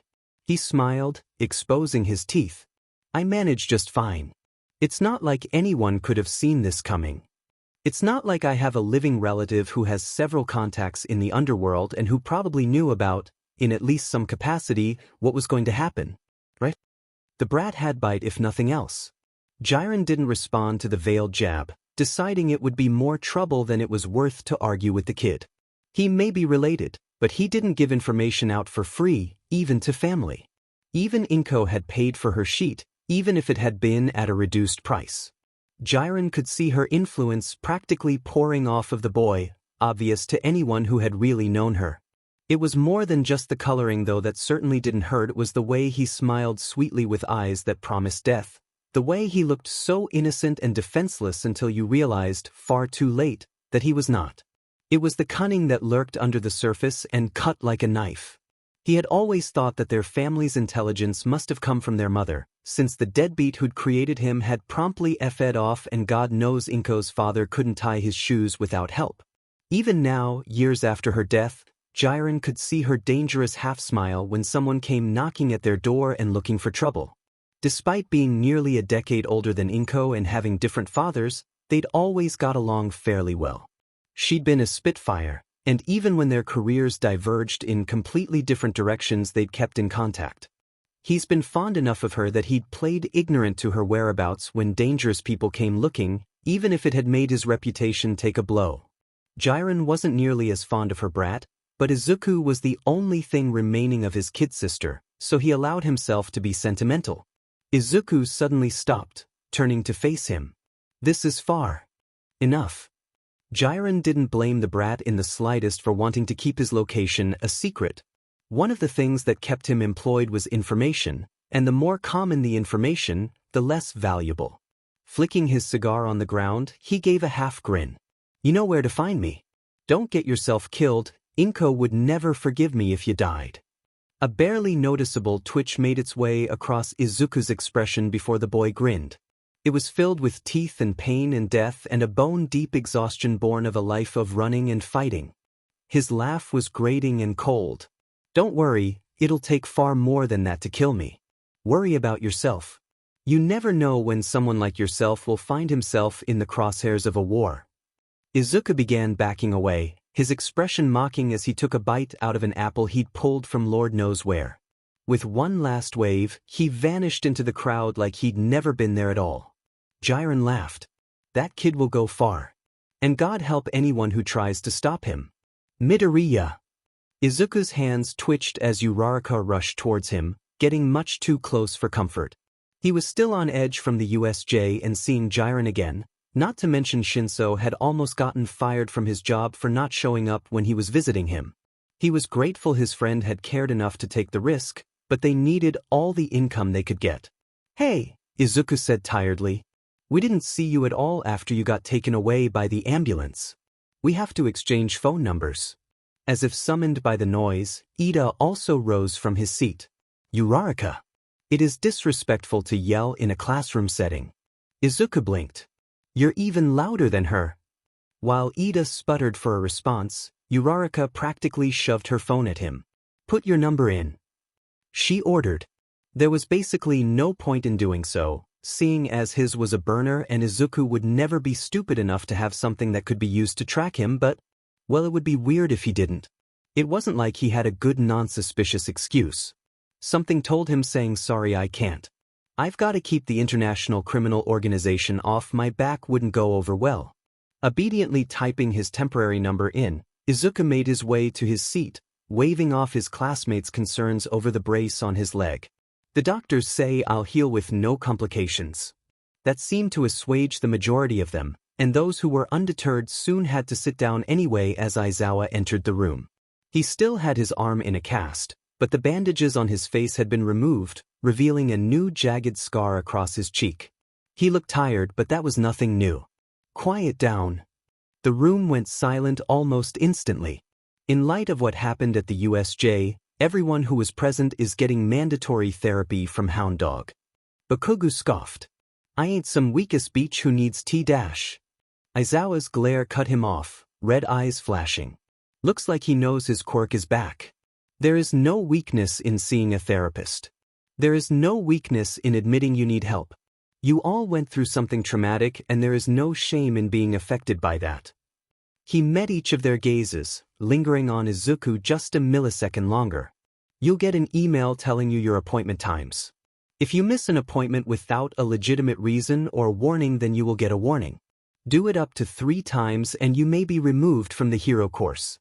Whispers erupted after the statement, only to be disappear as Aizawa narrowed his eyes. Not to mention, you're not even out of the woods yet. Oh, for F's sake. The sports festival is coming up, and you all need to be ready. Ignoring the excited murmurs, Izuku slumped further into his seat. That whole event was going to be such a pain. He already knew he couldn't get out of participating, and preforming low enough so that he got knocked out immediately would be suspicious to those who already had an inkling of his abilities. The best he could do was just try not to draw too much attention to himself. The last thing he needed was someone recognizing him and being able to track him down. UA's sports festival was public for some stupid reason, so there would be no hiding. Is that safe though? What if the villains attack again? Yaoyorozu questioned. Aizawa let out a sigh. The security is being upgraded. If they do attack, they'll be faced with much more firepower than they were at USJ. You'll be safe. Izuku's never been safe a day in his life. He essentially tuned out the rest of class. It wasn't like he didn't know most of these subjects anyway, and only really started paying attention when Uraraka stared, yelling again. Why is everyone always so loud? Let's do our best at the sports festival. Uraraka pumped her fist in the air, a determined gleam in her eye. Ida waved his arm aggressively. Thus, it is important that we represent UA properly. All you losers are gonna eat my dust. Bakugo snarled, slamming the door open with much more force than necessary. Ah, what the F are you extras doing? Standing in front of the doorway was a crowd of other students, another blonde boy standing at the forefront. Izuku couldn't see Shinso's trademark purple hair and considered just making a break for it. He could probably make it out the window. I guess Class 1A is filled with arrogant assholes. The leader drawled. Guess you don't deserve the hype. Uraraka frowned. What's going on? The more explosive blonde sneered. Isn't it obvious? The useless BSTRDS have come to scope out the competition. Not that it'll help. It didn't surprise Izuku that the crowd parted to let Bakugo leave, Kirishima, Mina, Siro, and Kaminari on his tail. Keep that attitude up while you still can. The other blonde announced. Class 1B will beat you all at the sports festival, so watch your backs. No, the window probably wouldn't work. Izuku slowly shuffled himself to the front of the door. Are you done? And nothing will stand in our what? Izuku blinked slowly at him. I need a nap. I want food. Are you done doing dash? He made a vague half-hearted gesture. Whatever this is? That had apparently been the wrong thing to say, because the boy seemingly swelled with rage. I guess I should have expected such rudeness from Class 1A. Don't think that just because you fought actual villains that you're better than us. Izuku stilled. Excuse me? His voice was little more than a whisper. Ignorant of the danger around him, the blonde continued. I bet you wanted the villains to attack. That way you could get free publicity and free exposure. Honestly, how arrogant can you be? A frigid ice spread its way from Izuku's center through the rest of his limbs. Momo Yaoyorozu was smart. She had to use her quirk with any semblance of usefulness. She had textbooks upon textbooks memorized, could tell you the molecular makeup of just about anything, and had gotten in UA from recommendations. Momo was smart, and that was why, when she saw Midoriya go very still after a boy from Class 1B had started ranting, she grabbed Jiro and tried to drag her out of the danger zone. The first time she'd seen him fight, something about the way he moved had bothered her. At first, she dismissed it, but the thought wouldn't leave her alone, so she picked apart his battle trial over and over until she could recite the whole thing backwards and she realized now what she hadn't been able to place.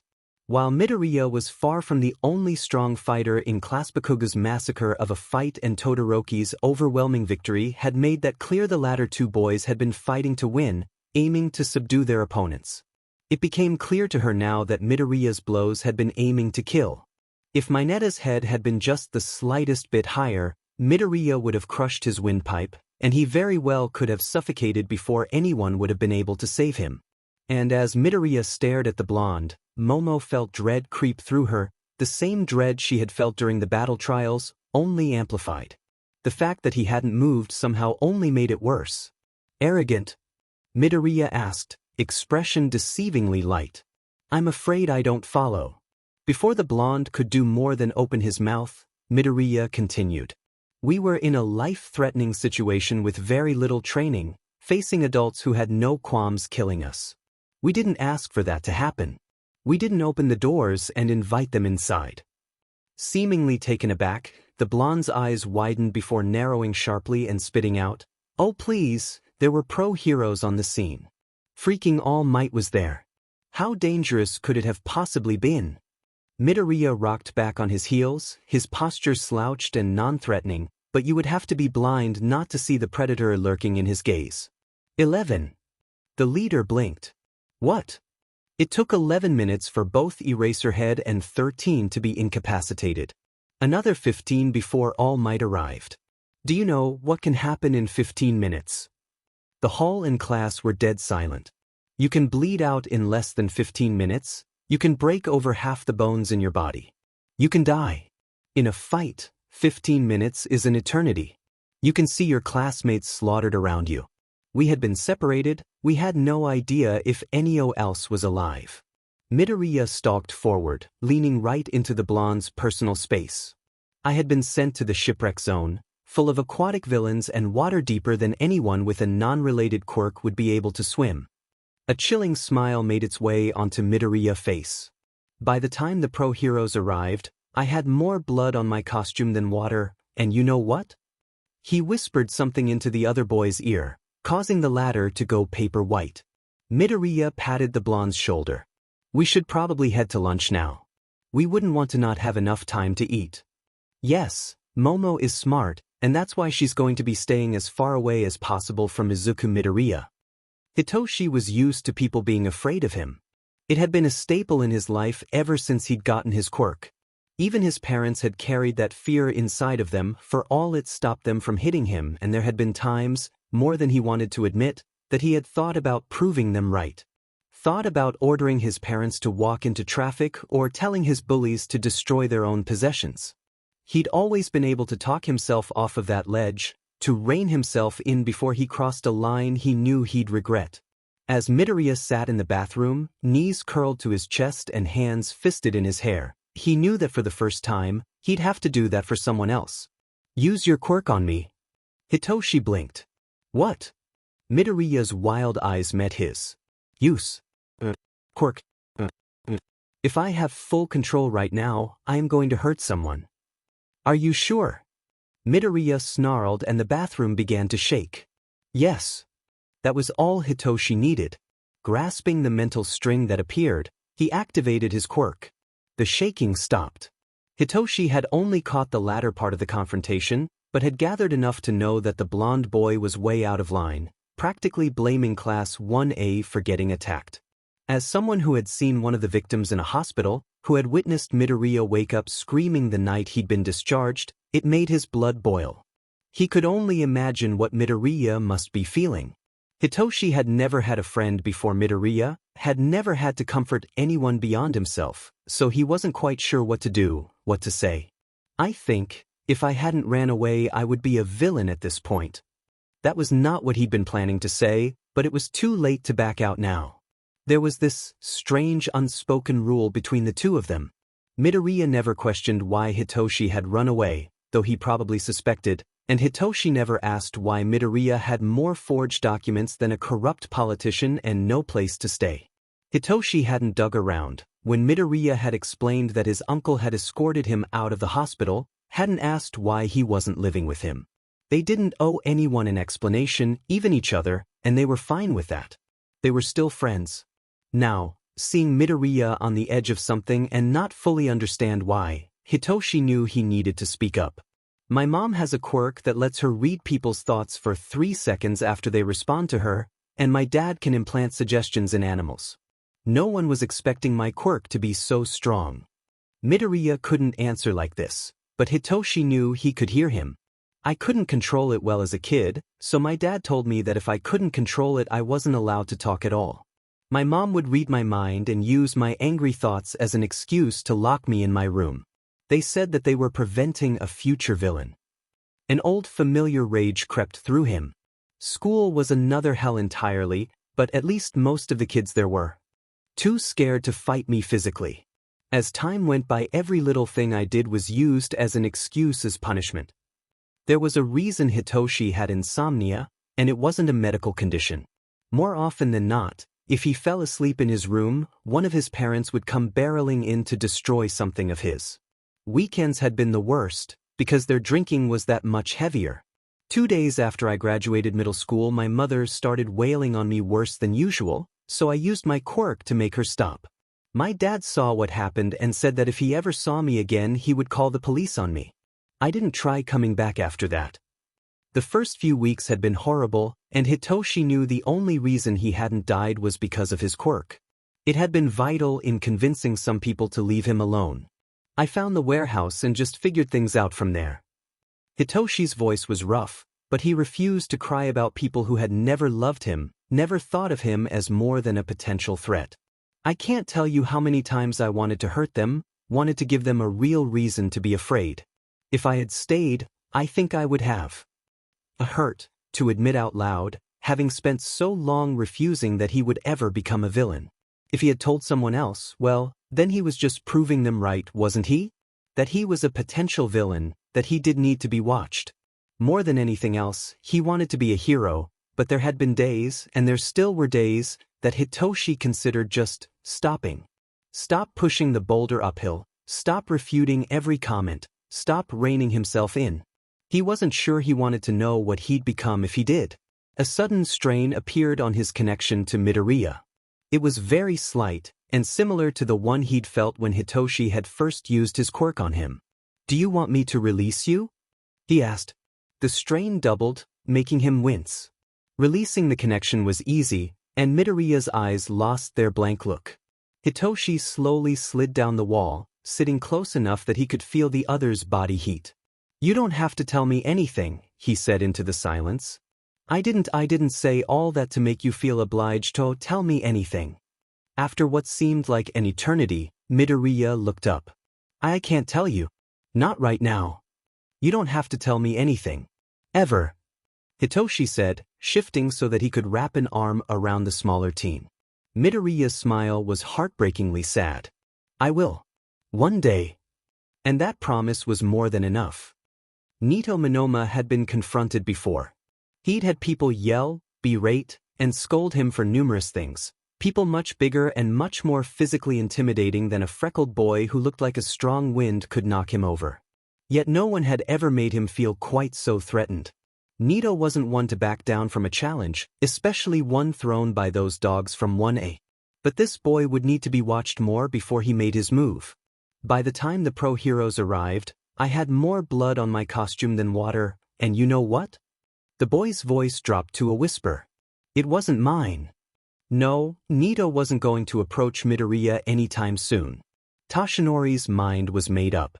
The thought had first sparked during the entrance exam and had then been solidified by the battle trials and UA.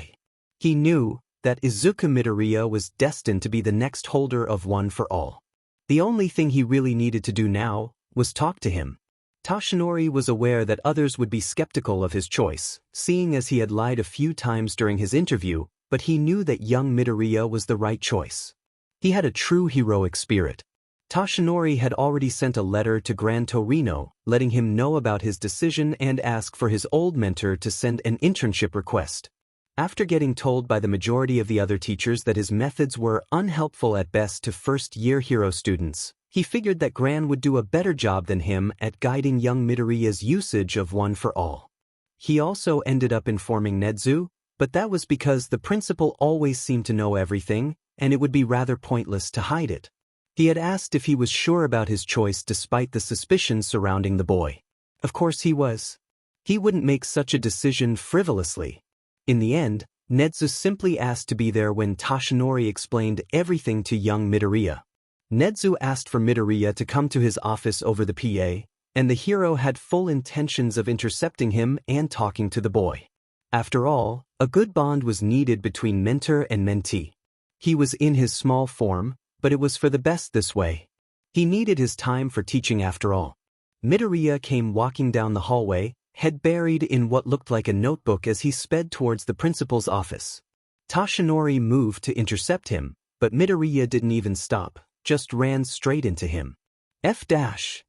Midoriya cursed, startling the blonde. That was nothing, however, to what he said next. Sorry, All Might, I wasn't looking where I was going. Izuku knew, the second those words left his mouth, that he had made a mistake. He had no idea why the principal had summoned him, though he was desperately hoping it wasn't because of his papers. Jiren was one of the best when it came to fake identities, but Nezu was probably the smartest person in Japan, if not the world, so it stood to reason that he might have noticed something.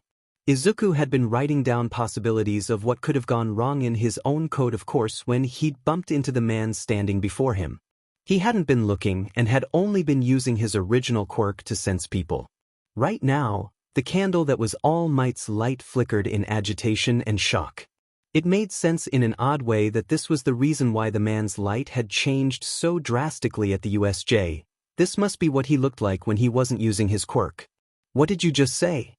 And this was not his teacher asking, no, this was the #1 hero of Japan demanding he answer. Forcing himself to relax, Izuku blinked in faux confusion. Oh, you're not All Might. Sorry, I don't really know why I said that. Despite the gaunt look of him, the hero still towered over him. You're coming with me, he said, grabbing his upper bicep. Alarm coursed through him. I have to go to the principal's office. Let go, let go, let go, let go. I'm aware. For a split second, Izuku considered jerking his arm away and making a break for it. He might have too, if it weren't for that fact that it was effing All Might. Look, I don't know why you're reacting this way. It's not like you're All Might. The grip tightened as Izuku's heart pounded rapidly. Fuck. Nezu was pouring 3 cups of tea when the Midoriya was unceremoniously shoved into the room. The boy stumbled before righting himself, posture speaking of a cornered animal ready to lash out. His eyes flickered between Yagi's small form and his own place at the head of the table, hands twitching. The instant Yagi looked away from Midoriya, the teen suddenly smoothed over entirely. His rigid posture relaxed, pursed lips softening and expression switching from tense to curious. Well, that is certainly interesting. While it was mildly concerning that Midoriya could change his entire body language on a dime, Nezu had seen stranger. Come take a seat, he said with a smile. Here, I'll pour you some tea. Yagi's normally smiling face was twisted into frown. He knows. Well, that complicated things. Izuku Midoriya was already a problem that he couldn't wait to solve, and this just made things even more interesting. Seeing as Yagi was extremely protective over his secret, he had probably overreacted, hence his previous tension. Does he now? Well, I see no reason we can't sort this out. Why don't you take a seat, Midoriya? Looking like he would rather jump into a pit of lava, Midoriya slowly crept into a chair, his body angled so that his back wasn't turned on either of them. Sliding a cup to both males seated opposite from him, Nezu discreetly had sent out a message to Tsukachi telling him to come to UA as soon as Yagi had confirmed that he would be telling Midoriya today. While the detective's presence may unsettle Midoriya even more and cause him to shut down, having him there would calm Yagi and reduce the possibility of any deception. How was your day today? He asked, taking a sip of his own tea. Not too stressful, I hope. UA's curriculum is hardly a walk in the park. Midoriya eyed him. It was fine, he said eventually. I like learning. Liked learning indeed. His written exam had spoken more of someone who had an intelligence quirk rather than telekinesis, and it was easy to see that he was passing his classes with flying colors. It seems we share a trait, he said pleasantly. What's your favorite subject? Yagi's frown deepened. Nezu. Personally, mine is science. It's such a broad subject with endless possibilities, don't you think? Midoriya smiled politely. Science is cool, he said quietly. I like languages the best though.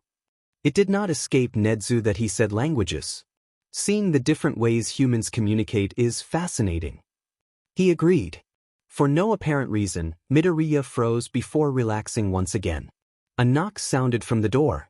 Come in, Nezu called out, not at all surprised when it was Tsukachi who stepped in. Curiously enough, Midoriya didn't look the slightest bit shocked. Not pleased, but as though he had been expecting it. Naomasa? What are you doing here? Yagi questioned. Tsukachi paused minutely. Nedzu asked for me to be here for when you asked Midoriya to be your successor. A strange expression flickered over Midoriya's face before it disappeared.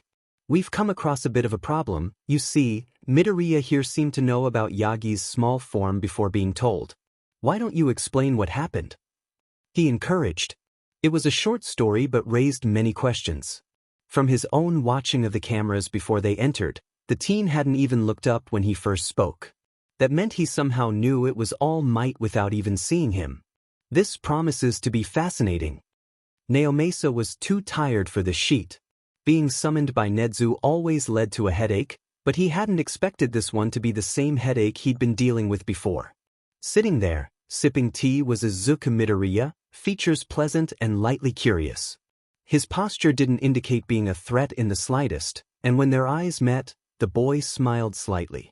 It reminded him chillingly of a snake, acting harmless until the moment of attack. So, how did you know about All Might's small form? Nedzu questioned, drawing the unsettling gaze of the teen away from him. The air becomes heavy. I didn't. Naomasa doesn't know if he's relieved by that or not. Nedzu takes his silence as confirmation and continues. Oh, then how did you identify All Might? The pause. I've seen All Might in that suit before. I was distracted while walking here, and since I've never seen anyone else with that color suit, it makes sense for my preoccupied mind to jump to the last person I saw in it. His Quirk's response did little to reassure him. The wording was too specific, admitting very little and leaving much up in the air. Nedzu seemed to be thinking along the same lines. And is that how you identified him? Yes. But he gave a slight shake to his head, and Nedzu's grin grew. We can't sort this out unless you're honest with us. This is a national secret, you understand. Midoriya's eyes narrowed as they flickered from Naomasa to Nedzu. I'll trade you. Toshinori blinked. What? I'll explain how I knew this form was All Might, and you explain why you have that form and what the detective here meant by making you my successor. Naomasa could not believe he was bargaining. He had arguably the most powerful man in the world, the smartest creature in the world, and high figure of law enforcement, and he was bargaining for a national secret to have on top of the one he already knew.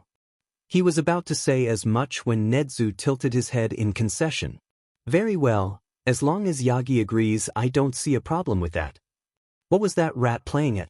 And Toshinori, the impulsive idiot, agreed as well. Am I the only sane one here? Midoriya leaned back in his chair, taking a sip of his tea. I have a strange sort of add-on ability in my quirk. He said slowly. I can sense people's quirks within a certain radius of me and use it to identify people. Well, that was weird and kind of unexpected. Isn't you quirk a powerful telekinesis? Nedzu questioned. Having a sensing ability on top of that seems strange. Midoriya shrugged. I don't know why, it's just there. All this fuss and suspicion over a strange mutation's quirk. God, he wanted to go home. And your quirk is telekinesis, correct? Toshinori said suddenly. Midoriya gave him an odd look. I have a telekinesis quirk. Why didn't he just say yes? The paranoid part of Naomasa questioned. Well, now that that's out of the way, I believe we should hold our side of the deal up. Nedzu said with a clap. Yagi, if you would? With a nod, his friend then began the tale of how he could pass on his quirk, leaving out All for One but giving enough information to give him a solid idea. There was a long silence as Midoriya seemed to digest the information. He seemed uncomfortably calm about the whole thing, and not nearly as surprised as he should have been. That makes a lot of sense. He said eventually. Considering you've never been seen in public doing things like grocery shopping, a transformation aspect of your quirk is actually something I've considered. Naomasa blinked. You've thought that much about All Might's quirk? I've thought that much about everyone's quirk. His unsettling green eyes seemed to bore into him. I find them fascinating. Toshinori cleared his throat. I apologize for my behavior, but now that we've gotten that cleared up, I wanted to ask Dash. No. Toshinori coughed up blood. Excuse me? You're going to ask me to be your successor, right? Pass your quirk along to me like your mentor did to you? Midoriya stretched his arms out, getting to his feet in one swift movement. My answer is no. Netsu's grin seemed to grow, which, all in all, is never a good sign. And why is that? The mammal asked. Midoriya's tone was light as he stalked towards the door. Power comes with a cost.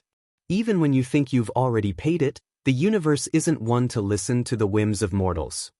He eyed Toshinori. Even those likened to gods. Inhale. The excited chatter of Izuku's classmates was a low buzz in the background, blurring together as he attempted to center himself. Exhale. Waiting just outside the door were thousands of people, pro-heroes and civilians alike, eager to watch teenagers compete in an arbitrary competition for their amusement. Inhale. Millions of people watched the UA Sports Festival, and the chance that none of the people chasing him wouldn't see it were so minuscule it wasn't even funny. Exhale. He didn't have a believable excuse to get out of it, and quite frankly, he couldn't afford any more scrutiny. Inhale. His best option at this point was just to quietly fail the first or second round. That way no one would be too suspicious. Diksha. Midoriya. Izuku's bubble of calm popped. Slowly, he opened his eyes and raised his head to meet heterochromatic eyes and an unreasonably pretty face set into a scowl. Yes. Todoroki squared his shoulders. Objectively, I think I'm stronger than you. Izuku gave a slow blink. But know that I am going to beat you on every level in this festival. Kirishima attempted to intervene. Why do you have to pick a fight now? We're about to go on, man. Todoroki glared. I'm not here to make friends. We're all going to be competitors when we step outside. I'm just making sure Midoriya knows I'll be coming after him. He should probably respond or something. Yeah, okay, cool. Have fun with that. Anger flashed in blue and gray eyes. Are you mocking me? He demanded. Kinda. Izuku shrugged, taking a bite out of his newly acquired apple. I mean, it's just a festival. It's highly publicized plus a good way to get internships, but all in all a loss doesn't mean that much. The only thing that happens is you can't participate any longer. Nobody dies. There is an angry growl, and absolutely no one was surprised that it came from Bakugo. You're challenging the wrong person half and half. I'll beat both of you into the ground. Izuku was beginning to sense some hostility. I'm going to be number one, and don't you extras forget it. Bakugo snarled. Midoriya smiled and summoned that layer of cold that was always just beneath the surface. He'd been doing his best to avoid Bakugo out of fear that he might remember something he shouldn't, and the other boy seemed just as happy to leave him alone until now. It was clear that his obsession with being the best had only grown.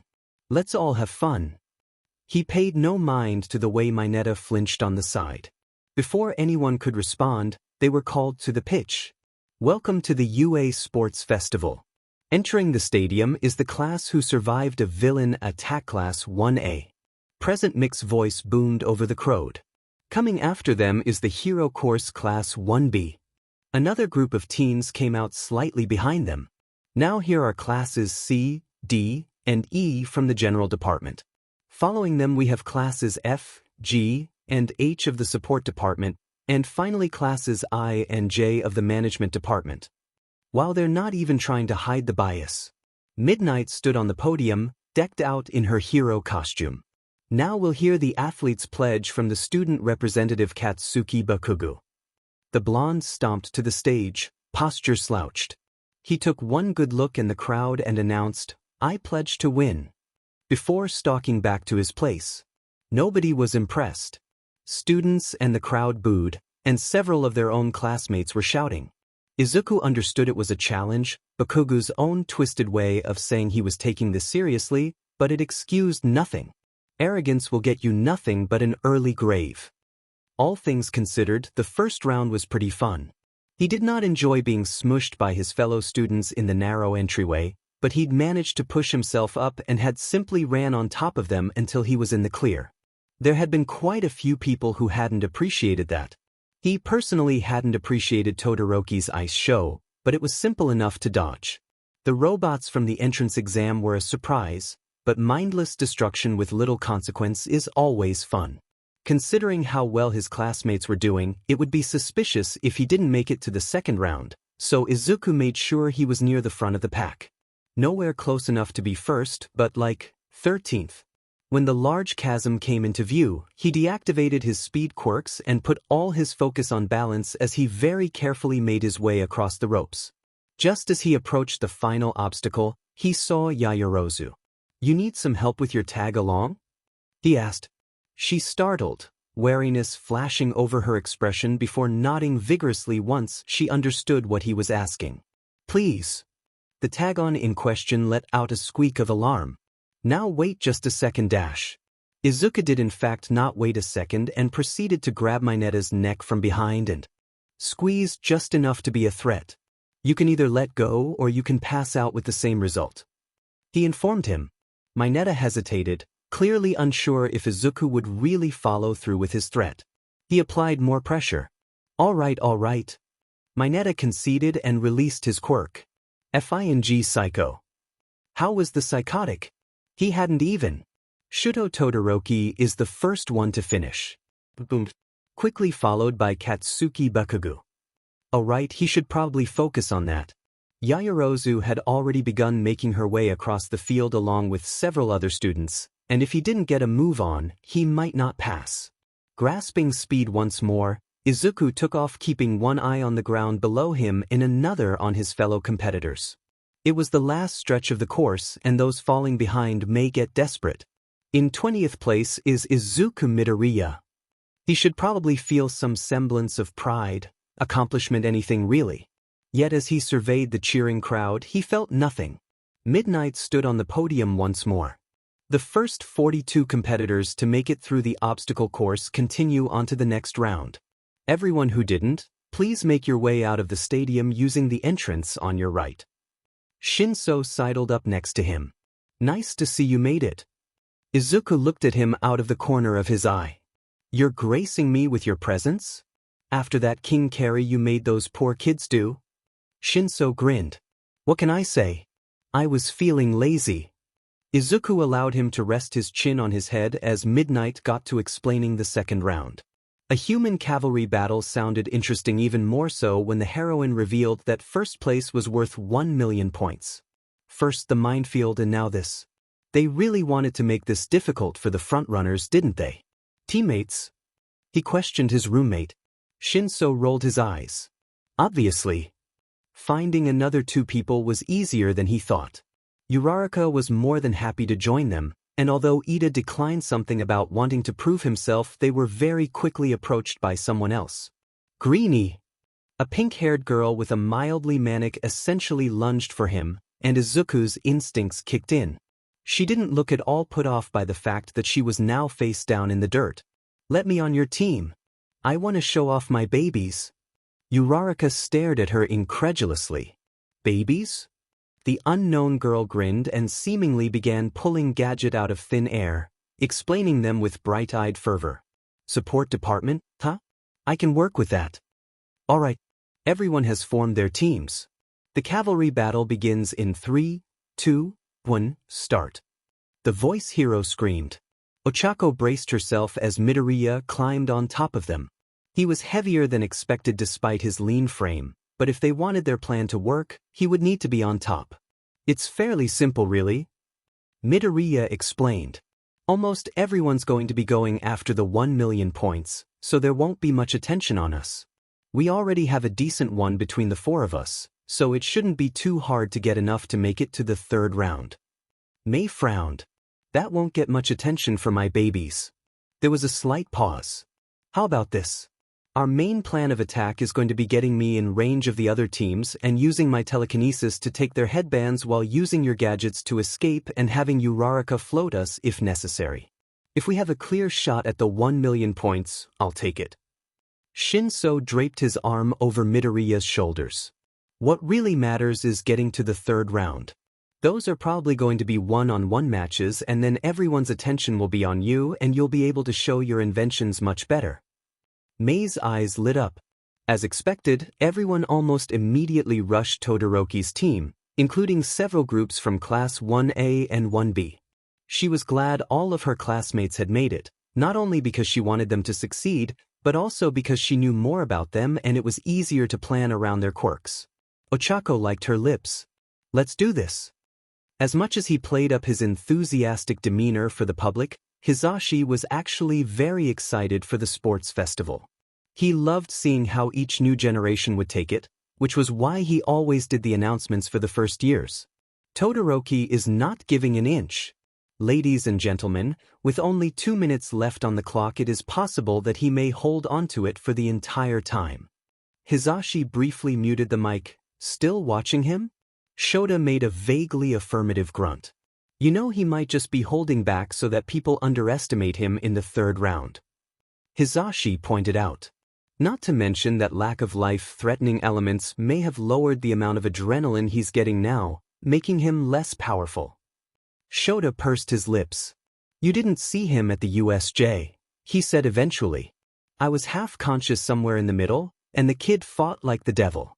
Considering the statements the other students gave and his lies during the interview, the smartest thing to do would be to catalog everything he does and make sure he isn't a threat. There was a sudden explosion of movement. And what's this? Team Midoriya has snatched the 1 million band in a stunning upset. Will Team Todoroki be able to reclaim it? Shota gave him a look.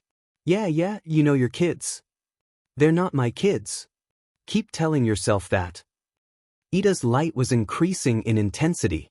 Izuku knew that Todoroki wouldn't take the theft of the 1 million points lying down, so it made sense that he would do anything to get it back.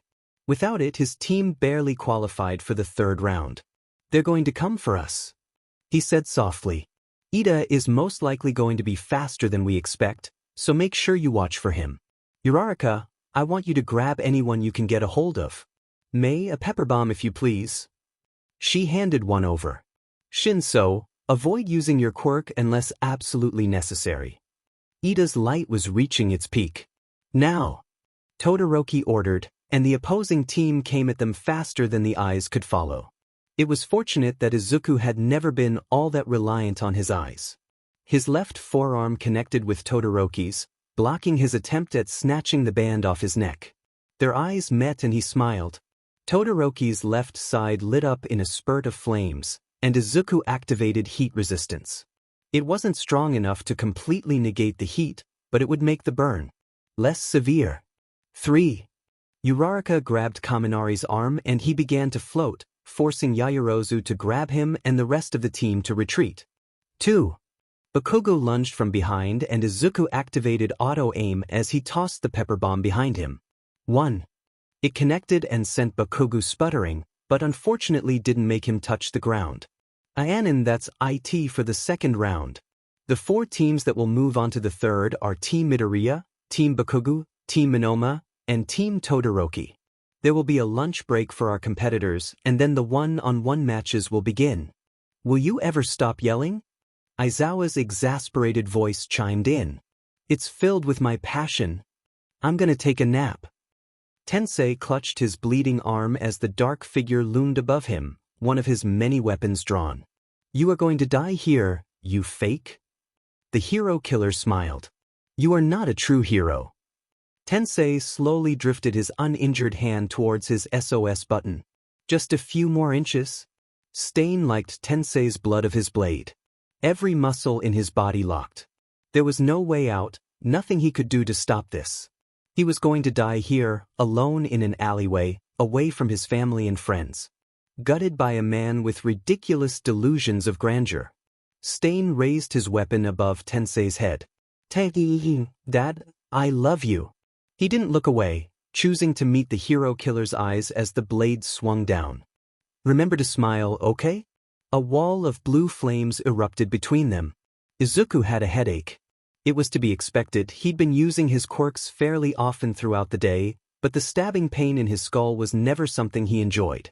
The throbbing was making him more irritable, and all he really wanted to do was eat and find a quiet place to stay until he had to compete. It had been stupid of him to let himself get this far in the tournament, and he would just fake losing to whoever was his first opponent. If anyone got suspicious, he'd blame exhaustion, and at this point, it wasn't that far off. Shinso plopped in front of him, 2 bowls of Katsudon on his tray. Hey Green Bean. he said, placing one of the bowls in front of him. Uraraka slid down next to him. We were awesome. She grinned. I was worried for a minute near the end, but we totally kicked butt. Ida placed his own tray next to Shinso. Please refrain from using such language, Uraraka. He pushed his glasses up his nose. It is improper for a UA student. Mei slammed a gadget on the table and began tinkering with it. We are now friends, she announced. And all of you are going to help me advertise my babies. Izuku huffed a laugh. Maybe things weren't that bad after all. Of course, because Izuku had the worst luck ever. Todoroki approached the table, eyes focused intently on him. I need to speak to you. Why is this my life? Shinso's eyes went hard, and an unsettling grin settled over his lips. Why don't you say that a little nicer, pretty boy? Todoroki didn't even glance at him. This has nothing to do with you. If it has to do with Midoriya, it has to do with me. Shinso's expression was flinty. And you'll have to forgive me if I don't believe you'll be a good sport about losing. There was a tense silence. If he were being honest, he'd rather allow Shinso to snark Todoroki into annoyance and hopefully make the other boy leave. Unfortunately, Izuku knew he wouldn't be lucky, not with the determined way Todoroki was staring at him. Releasing a heavy sigh, he pulled himself to his feet. You don't have to go, Uraraka said, glancing at Todoroki.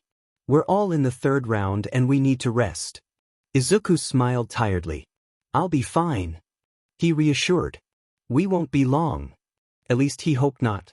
He was liable to just walk out of his conversation with Todoroki if it lasted too long. Shinso met his eyes briefly before giving a minuscule nod. It was clear he wasn't happy about it, but he trusted Izuku to take care of himself. Todoroki's expression was unreadable. Lead the way. Shudo did not know what to make of Izuku Midoriya. He was quiet, not usually prone to drawing attention to himself even if he were in the spotlight. He didn't seem concerned with winning, even when he was one of the biggest contenders in the whole festival. He was frightening. He had eyes that were colder than any ice Shudo could produce and a grin that made him more terrified than anything his BSRD of a father had ever done. Did you drag me away from my lunch for a reason, or did you just want to waste both of our time? A green eyebrow rose. Shudo mentally slapped himself. None of that mattered. He just needed to make the other boy understand. You made me break my vow. Midoriya paused. What vow? This Shudo could do. Do you know what Quirk marriages are? He ignored the way his heart clenched, the way his hands wanted to tremble, and spoke. Midoriya was silent for a very long time. His expression was unreadable, and Shudo wanted to demand he speak, demand he say something after he practically poured his heart out to the other team. That's why I will win without his fire. He continued. I'll be number one without it. Your father should be in jail. That was not what he was expecting. What? He blurted. Midoriya's eyes had gone frigid. He should be in jail. He said simply, as though he hadn't just shattered every argument Shudo had been planning. Endeavor should be arrested, put to trial, found guilty, and locked up. He forced himself to shake off his surprise. That's not why I wanted to talk to you. He snapped. If you think that way, then you understand why I won't use my fire dash. No, I actually don't get that. Midoriya tilted his head. Seems to me like he just wants you to be number one, and doesn't really care how that happens. The only thing refusing to use your fire is actually doing is hurting yourself. Shudo's temper flared. You don't understand. This is my disavowal of him. I refuse dash. To use your quirk in a healthy way? To give your all even if there were lives on the line? Are you saying that if someone was about to die and the only way to save them was to use your fire, you wouldn't? He gritted his teeth. That won't happen. Midoriya's laugh was a cold thing. Arrogance like that is what gets people killed.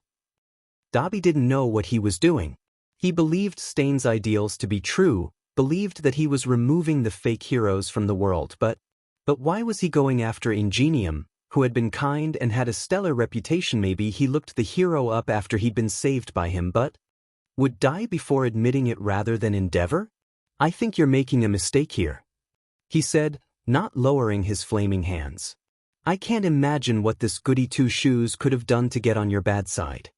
Ingenium may not have been perfect, but Dabi didn't think he deserved to die.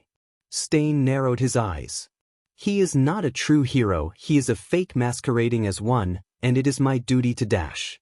And who, by your standards, is a true hero? Dabi interrupted. The hero killer regarded him disdainfully.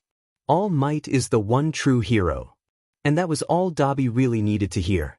Stain would kill anyone who didn't reach the unattainable height of All Might, would kill his baby brother if he was old enough to be a hero. Ingenium was watching the exchange, his helmet having been torn off at one point in his fight with Stain, revealing black hair and strong features. Will you stand in the way of justice? The hero killer asked him. Dabi lit his hands in response. Midoriya had not bothered to look at who he was facing. It didn't matter to him, because he was planning to lose to them in a hopefully convincing way, and move on with his life.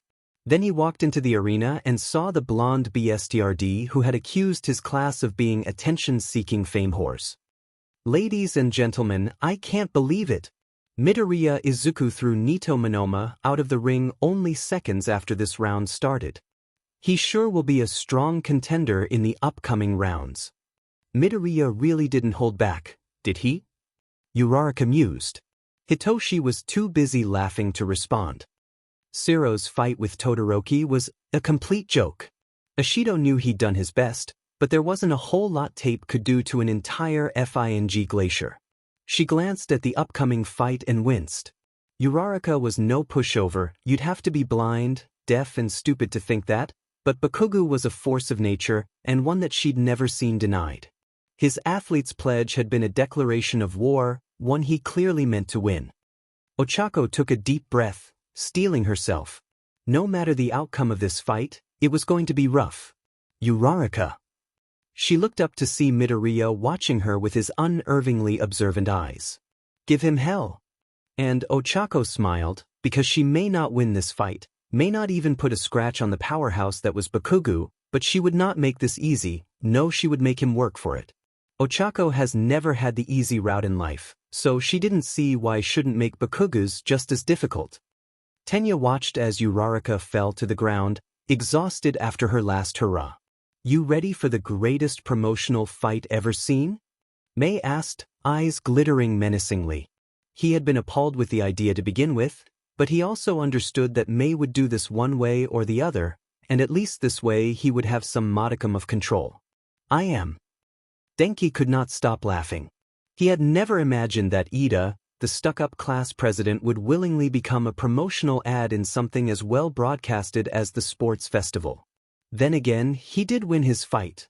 Denki suspected that the Mei girl would have hooped his, but if it had really been a fight. Her gadgets were scary, so there may have been a trade. He could totally see Ida taking it way too seriously, if his booming promotional voice was anything to go by. Denki cracked his knuckles. It was his turn now, and he'd be facing Ida next. After all, there was no way he was gonna lose to some random plant chick. Hitoshi couldn't help but roll his eyes. Was the electric dude serious? Going easy on the Vine girl just because she was a girl? He deserved every bit of that humiliating loss. It was lucky that Midoriya was in the same class as his opponent, so he'd been able to ask questions about the pink-skinned girl. Call it cheating, but when you were born with every disadvantage, you took what you could get. Mina grinned fiercely from across the field. You ready? He questioned. Hell yeah dash. Kirishima was confused as to why Mina began walking out of the ring, but decided not to question it too much. He was so pumped for his match. It wasn't every day you got to fight someone with a similar quirk. That meant he didn't have to pull any punches. This was gonna be so manly. Itsuka not encouraged by her chances. Yaoyorozu was a recommendation student, and anyone with half a brain could figure out that she was good in a fight.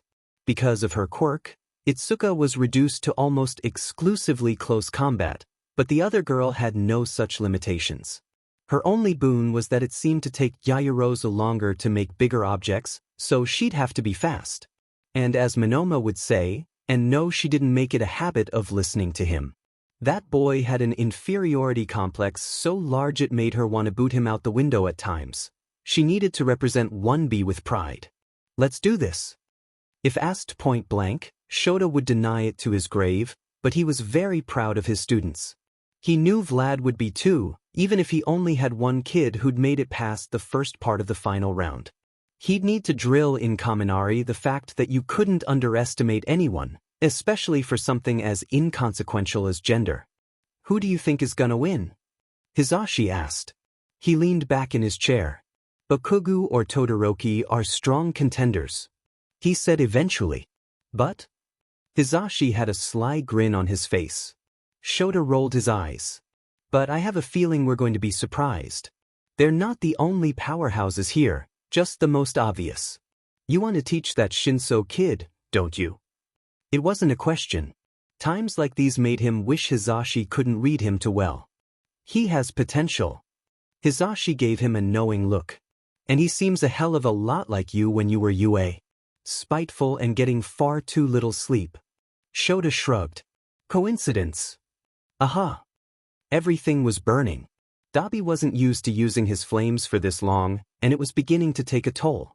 Stain was fast, faster than him, and had no qualms about sacrificing a few knives if he thought it might nick him. The only reason Dabi wasn't paralyzed like Ingenium was because he melted everything that came within 5 feet of him. But he wasn't getting any colder, and Stain wasn't slowing.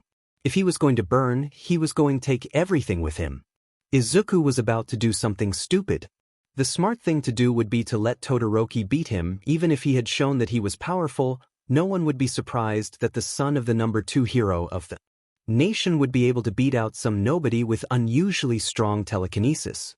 It would be expected. That would be boring. Down in the arena, Yaoyorozu summoned an anchor to keep herself safe from Ida's reciprocal burst, her normally spotless attire rumpled and dirty. If Izuku were placing bets, he'd put one on her. She may take longer to activate her quirk, but was more versatile and a strategist to boot. As much as he was rooting for Ida, he was aware other boys' chances were slim. Go Ida! Uraraka cheered, having been cleared by Recovery Girl as long as she promised to take it easy. Shinso didn't join her, but Izuku could tell he was paying attention to the match. Yaoyorozu just barely managed to sidestep Ida, at least that's what she wanted him to believe. In reality, Izuku could see that she was priming him for another run. He would expect something similar to happen the next time, which would give her an opportunity to. And what's this? Yaoyorozu lassos Ida's legs as he passes by.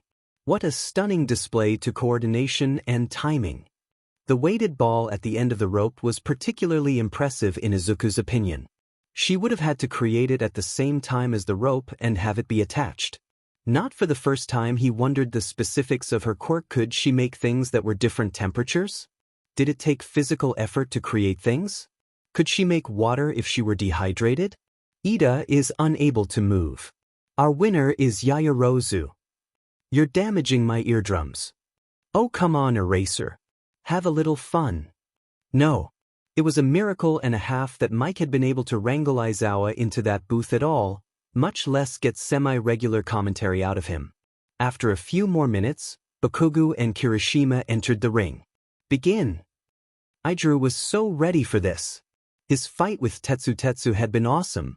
It wasn't every day you got to fight someone with a similar quirk and fighting style, and man, did it feel so good to beat him in an arm wrestling match. Now he got to fight Bakugo, who was probably the manliest man he's ever met.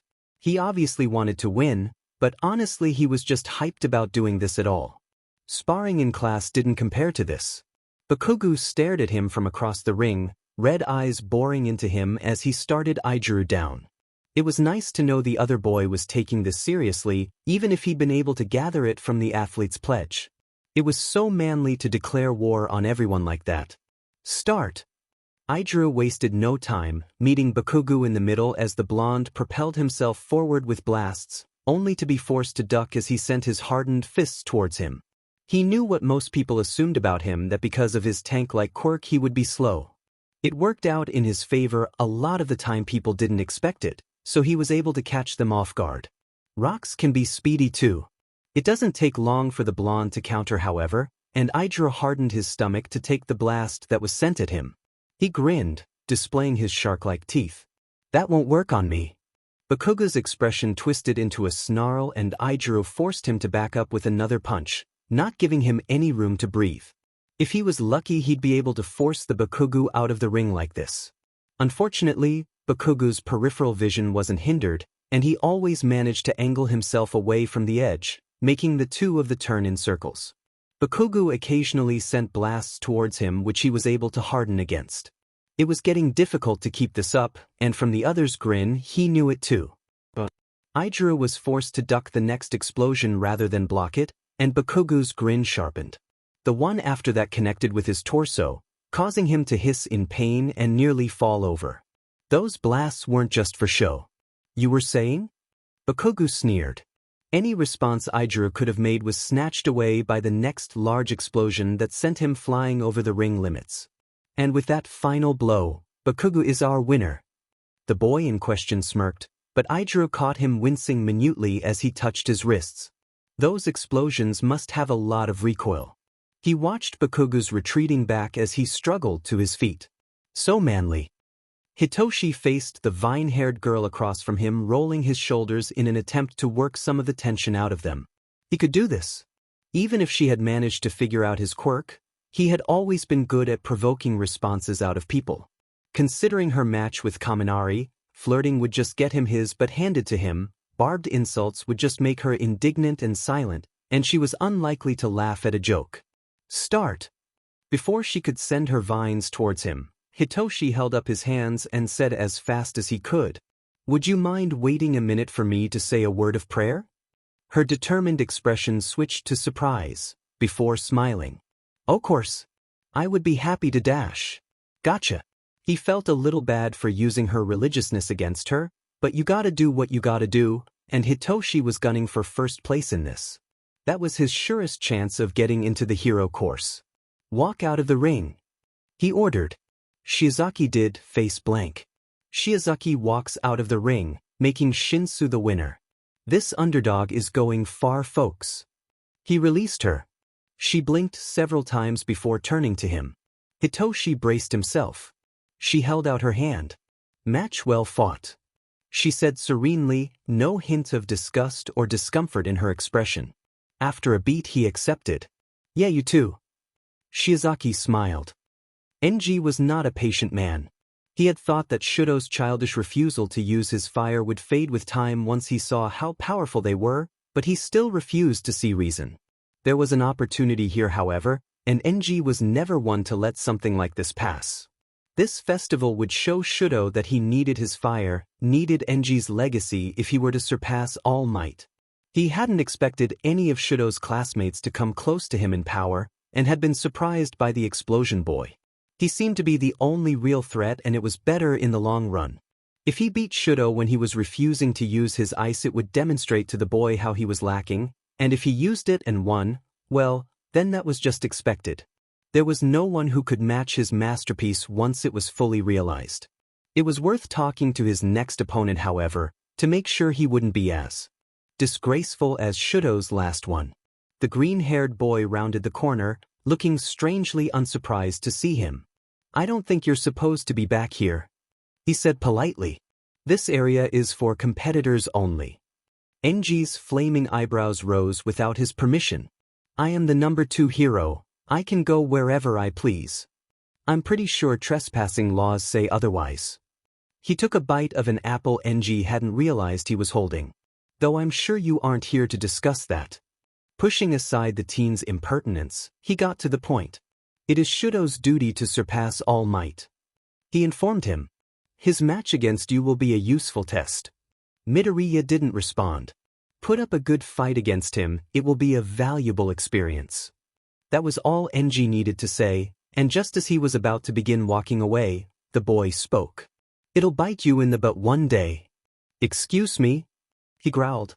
Midoriya's eyes bored into him, frigid and hard. "Treating people like pawns." He elaborated. "There will come a day when you will need those bridges you burned on your path to power, a day when you will regret every action that brought you to where you are." Enji's temper soared. "Are you threatening me?" An unsettling grin settled over his lips. "Threatening? Of course not. You've already plotted your own downfall without any help, so I don't see why I would offer any. And what exactly do you mean by that? He snarled. He was not unnerved by a pint-sized teenager. He was not. A low chuckle reverberated through the metal hallway. You say that you want Shudo to beat All Might, that you want him to surpass the current #1 hero. Say he does. Acidic green eyes froze him to his core. What exactly will that make you?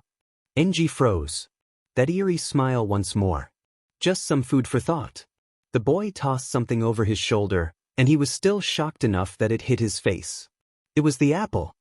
Shudo wanted to get this over with. He watched impassively as Midoriya approached the ring, in one of his hands an apple with only one bite out of it. Midoriya was strong, but he wouldn't be able to beat him. Shudo would win without his left side and show everyone that he didn't need it. Arrogance like that is what gets people killed. He shook the words out of his head, ignoring the part of him that whispered that it was true. Midnight cleared her throat. You're gonna have to put the apple down, she informed Midoriya. There was a pause. Then he raised his gaze to meet Shudo's, one hand enclosing around the apple.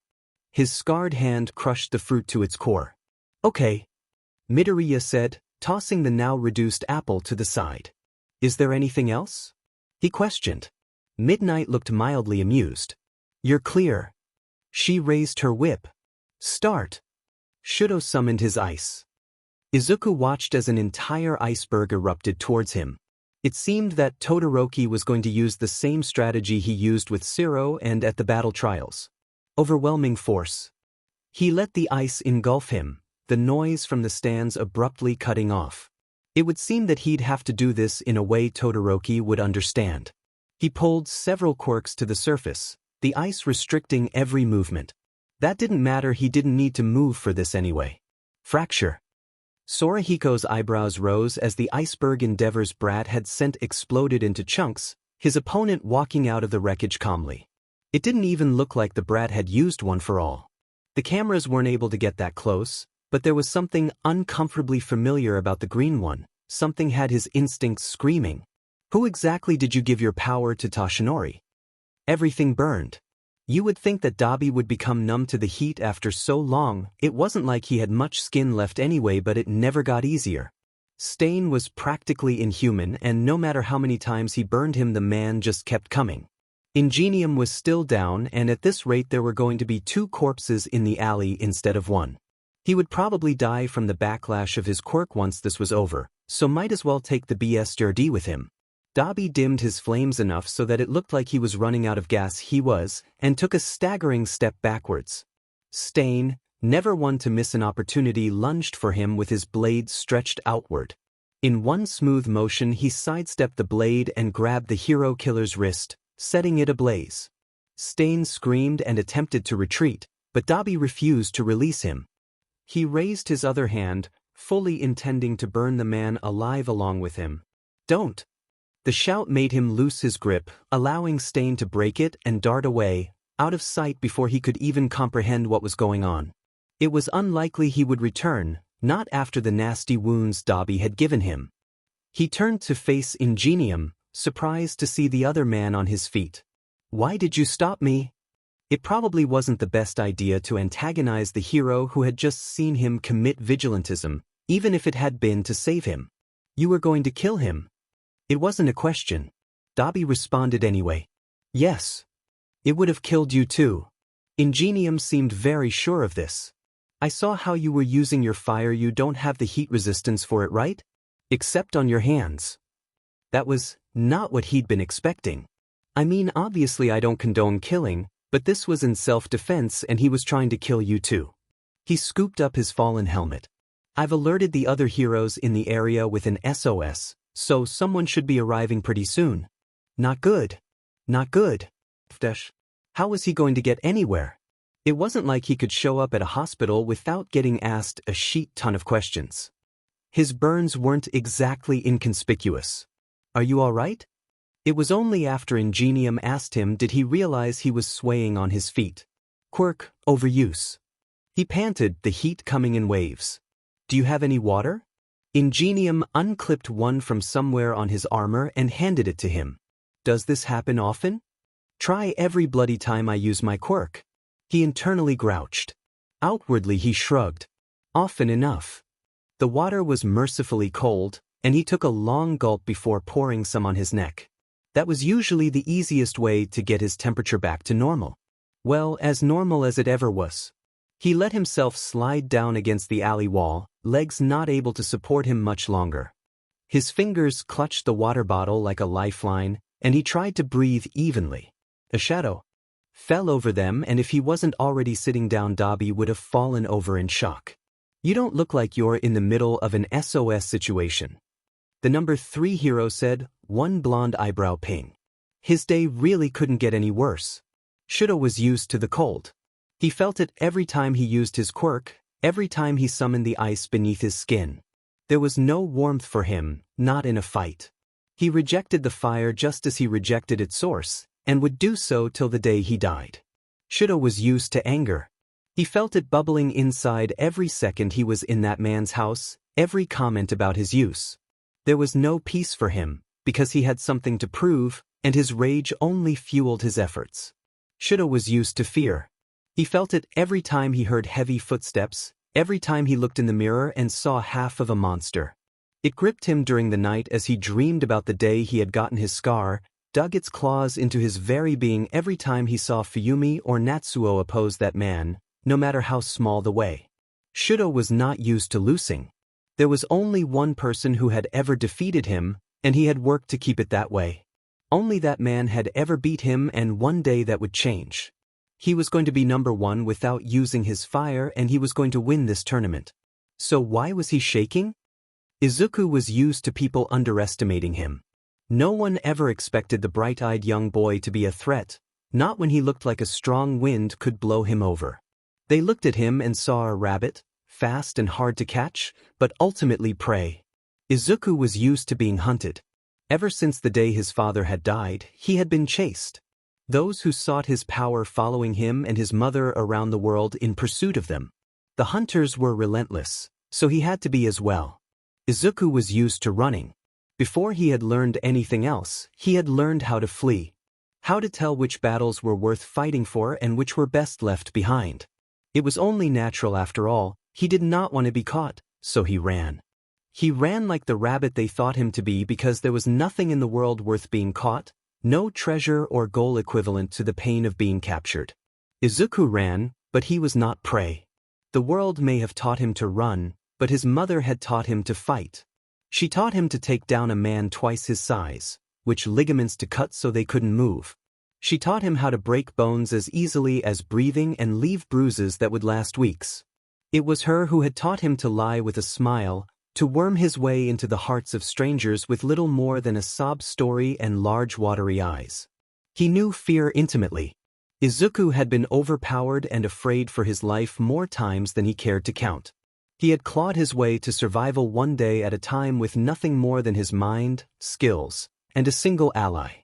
Izuku had needed every drop of power and skill to stay alive, every inkling of knowledge and instinct drilled into him by a world that was not kind. It was clear that the world had not been kind to Todoroki either. The scar on his face was a testament to Endeavor's malice, but for all of Todoroki's trials, he had never needed his fire. He had never been pushed past the brink and forced to give more because that was the only option, that was his only chance of staying alive. Because of that, he assumed that he never would, that what he had faced before was as bad as it could get, that his father was the worst thing out there. He assumed he could defeat others with half of his strength, because he had never needed all of it before. So Izuku met each wave of ice with devastating power, crumbling his defenses until they were useless. Todoroki had never been afraid enough to use his fire, so Izuku would make him afraid. People are not phoenixes, they are not reborn when they burn. If Dabi had a list of people he had never expected to meet, he was pretty sure Hawks would have been pretty fing high up there.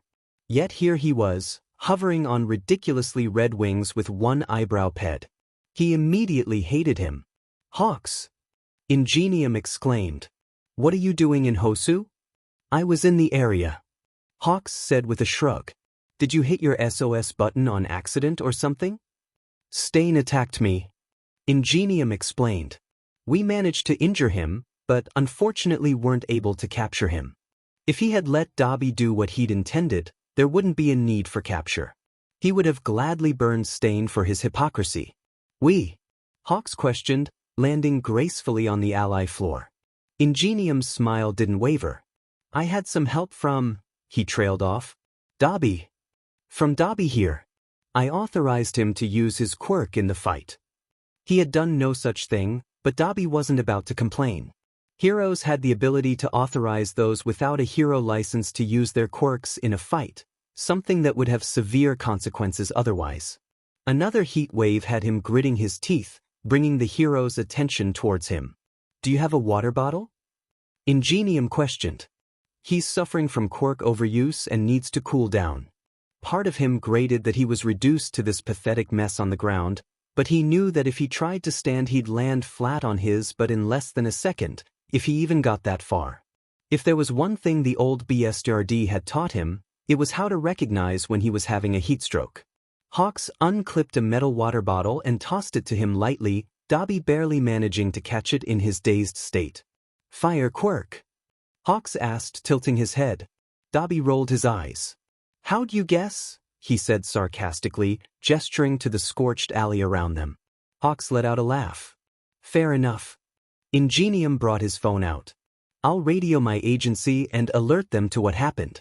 They're probably going to need a statement from you, so if you could stick around for a little while that would be great. Dabi shrugged. It's not like I have anything better to do. He paused. You're not going to make me tell you where I live, are you? I'll tell the cops what happened with Stain, but I didn't sign up for anything else. Ingenium waved his hand. You won't have to do that. A statement will be fine. Good.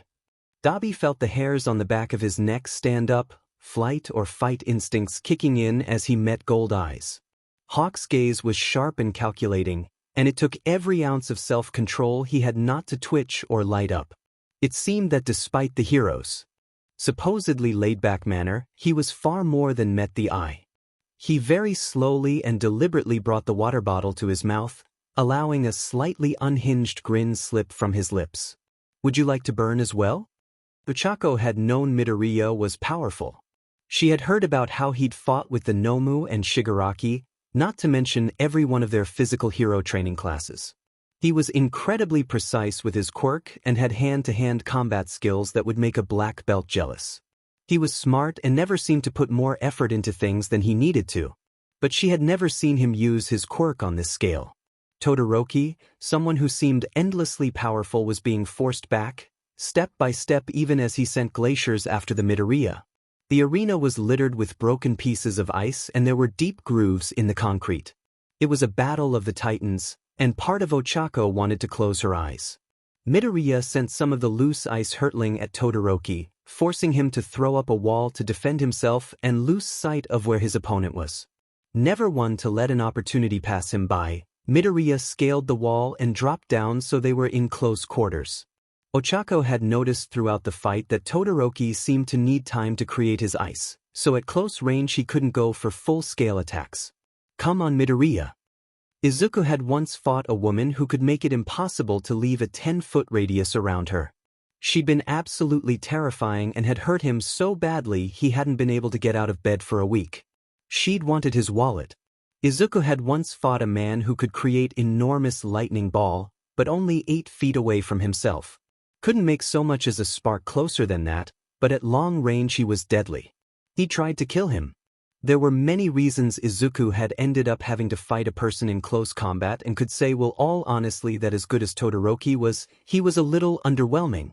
Not to say that Todoroki was bad, no, he was surprisingly good for someone who seemed to rely heavily on his quirk. It was clear he'd had some very good close combat training that would work against any untrained opponent. Unfortunately for Todoroki, Izuku was not untrained. It was easy to stay on his left side and slip under his guard. Todoroki was bigger and probably stronger than him, but he was faster and used to being outsized. Izuku rammed his fist into Todoroki's floating ribs before sweeping with the same side's foot. He went down but managed to roll away and onto his feet before he could take advantage of his tumble. Todoroki was shaking from the cold, his expression twisted into an angry snarl. He was slower than Begor, the lack of usage from his balancing fire side taking its toll. It was easy to break the small chunks of ice he kept trying to freeze him with, fracture and force push making easy work of the attempts. Izuku was cold too, but had inner fire activated constantly to make up for it. The quirk wasn't very powerful, but it managed to stave off the cold enough that it was unlikely for him to get hypothermia. His fingers and toes were numb, and he was glad he didn't need to do anything complicated with them. Punching and kicking didn't count. It would be a pain to grab anything right now, and there was a good chance he had frostbite. Todoroki attempted to create a cage around him, attempting to make more distance between them and bring them back to a range he was comfortable with. Izuku shattered the ice outwards, using the broken pieces to make a whirlwind around the other boy, forcing him to remain close or get cut up. Time to finish this. Shudo didn't understand. This shouldn't be happening. He shouldn't be pushed this far by someone who wasn't that BSTRD. Shouldn't be struggling to move his numb limbs and force enough frigid air into his lungs. Across their battlefield, Midoriya met his eyes. They were frightening in a way Shudo didn't know how to name, acidic in their color yet so very dark. When fighting his SPRM donor, he knew he wouldn't die, knew that his old man needed him alive and that no matter how much he set him off, he wouldn't kill him. If that BSTRD were capable of doing it, he would have years ago when Shudo had first started refusing to use his fire. Death was not supposed to be a possibility in this tournament either. Shudo was too skilled, not to mention the plethora of pro heroes everywhere. He wouldn't die. So why did he feel as though his life were in danger? Why did he get the impression that Midoriya would bury him 6 feet under without hesitation? It was eerie how silent Midoriya was, his posture and stance screaming a message but his mouth remaining firmly shut. Shudo wasn't used to fighting silent opponents. His father constantly yelled at him, and even the other students in UA talked. But not Midoriya. The greenette rushed him, neatly dodging the ice Shudo sent his way and mercilessly forcing him backwards. He was fast, faster than he could keep up with, and suddenly Midoriya was directly in front of him, their faces inches away from one another. The air felt heavy with pressure, the noise from the stadium drowned out by the blood rushing in his ears. There was a monster in that gaze, and every instinct Shudo had was screaming for him to run, fight, anything to get away from him. Midoriya wound his arm back for a strike. "I'm going to die." The realization hit Shudo like a truck, his breath catching in his throat as his left side lit. He instinctively stepped back, fear driving him to get away from the monster. Todoroki is out of bounds. Midoriya wins.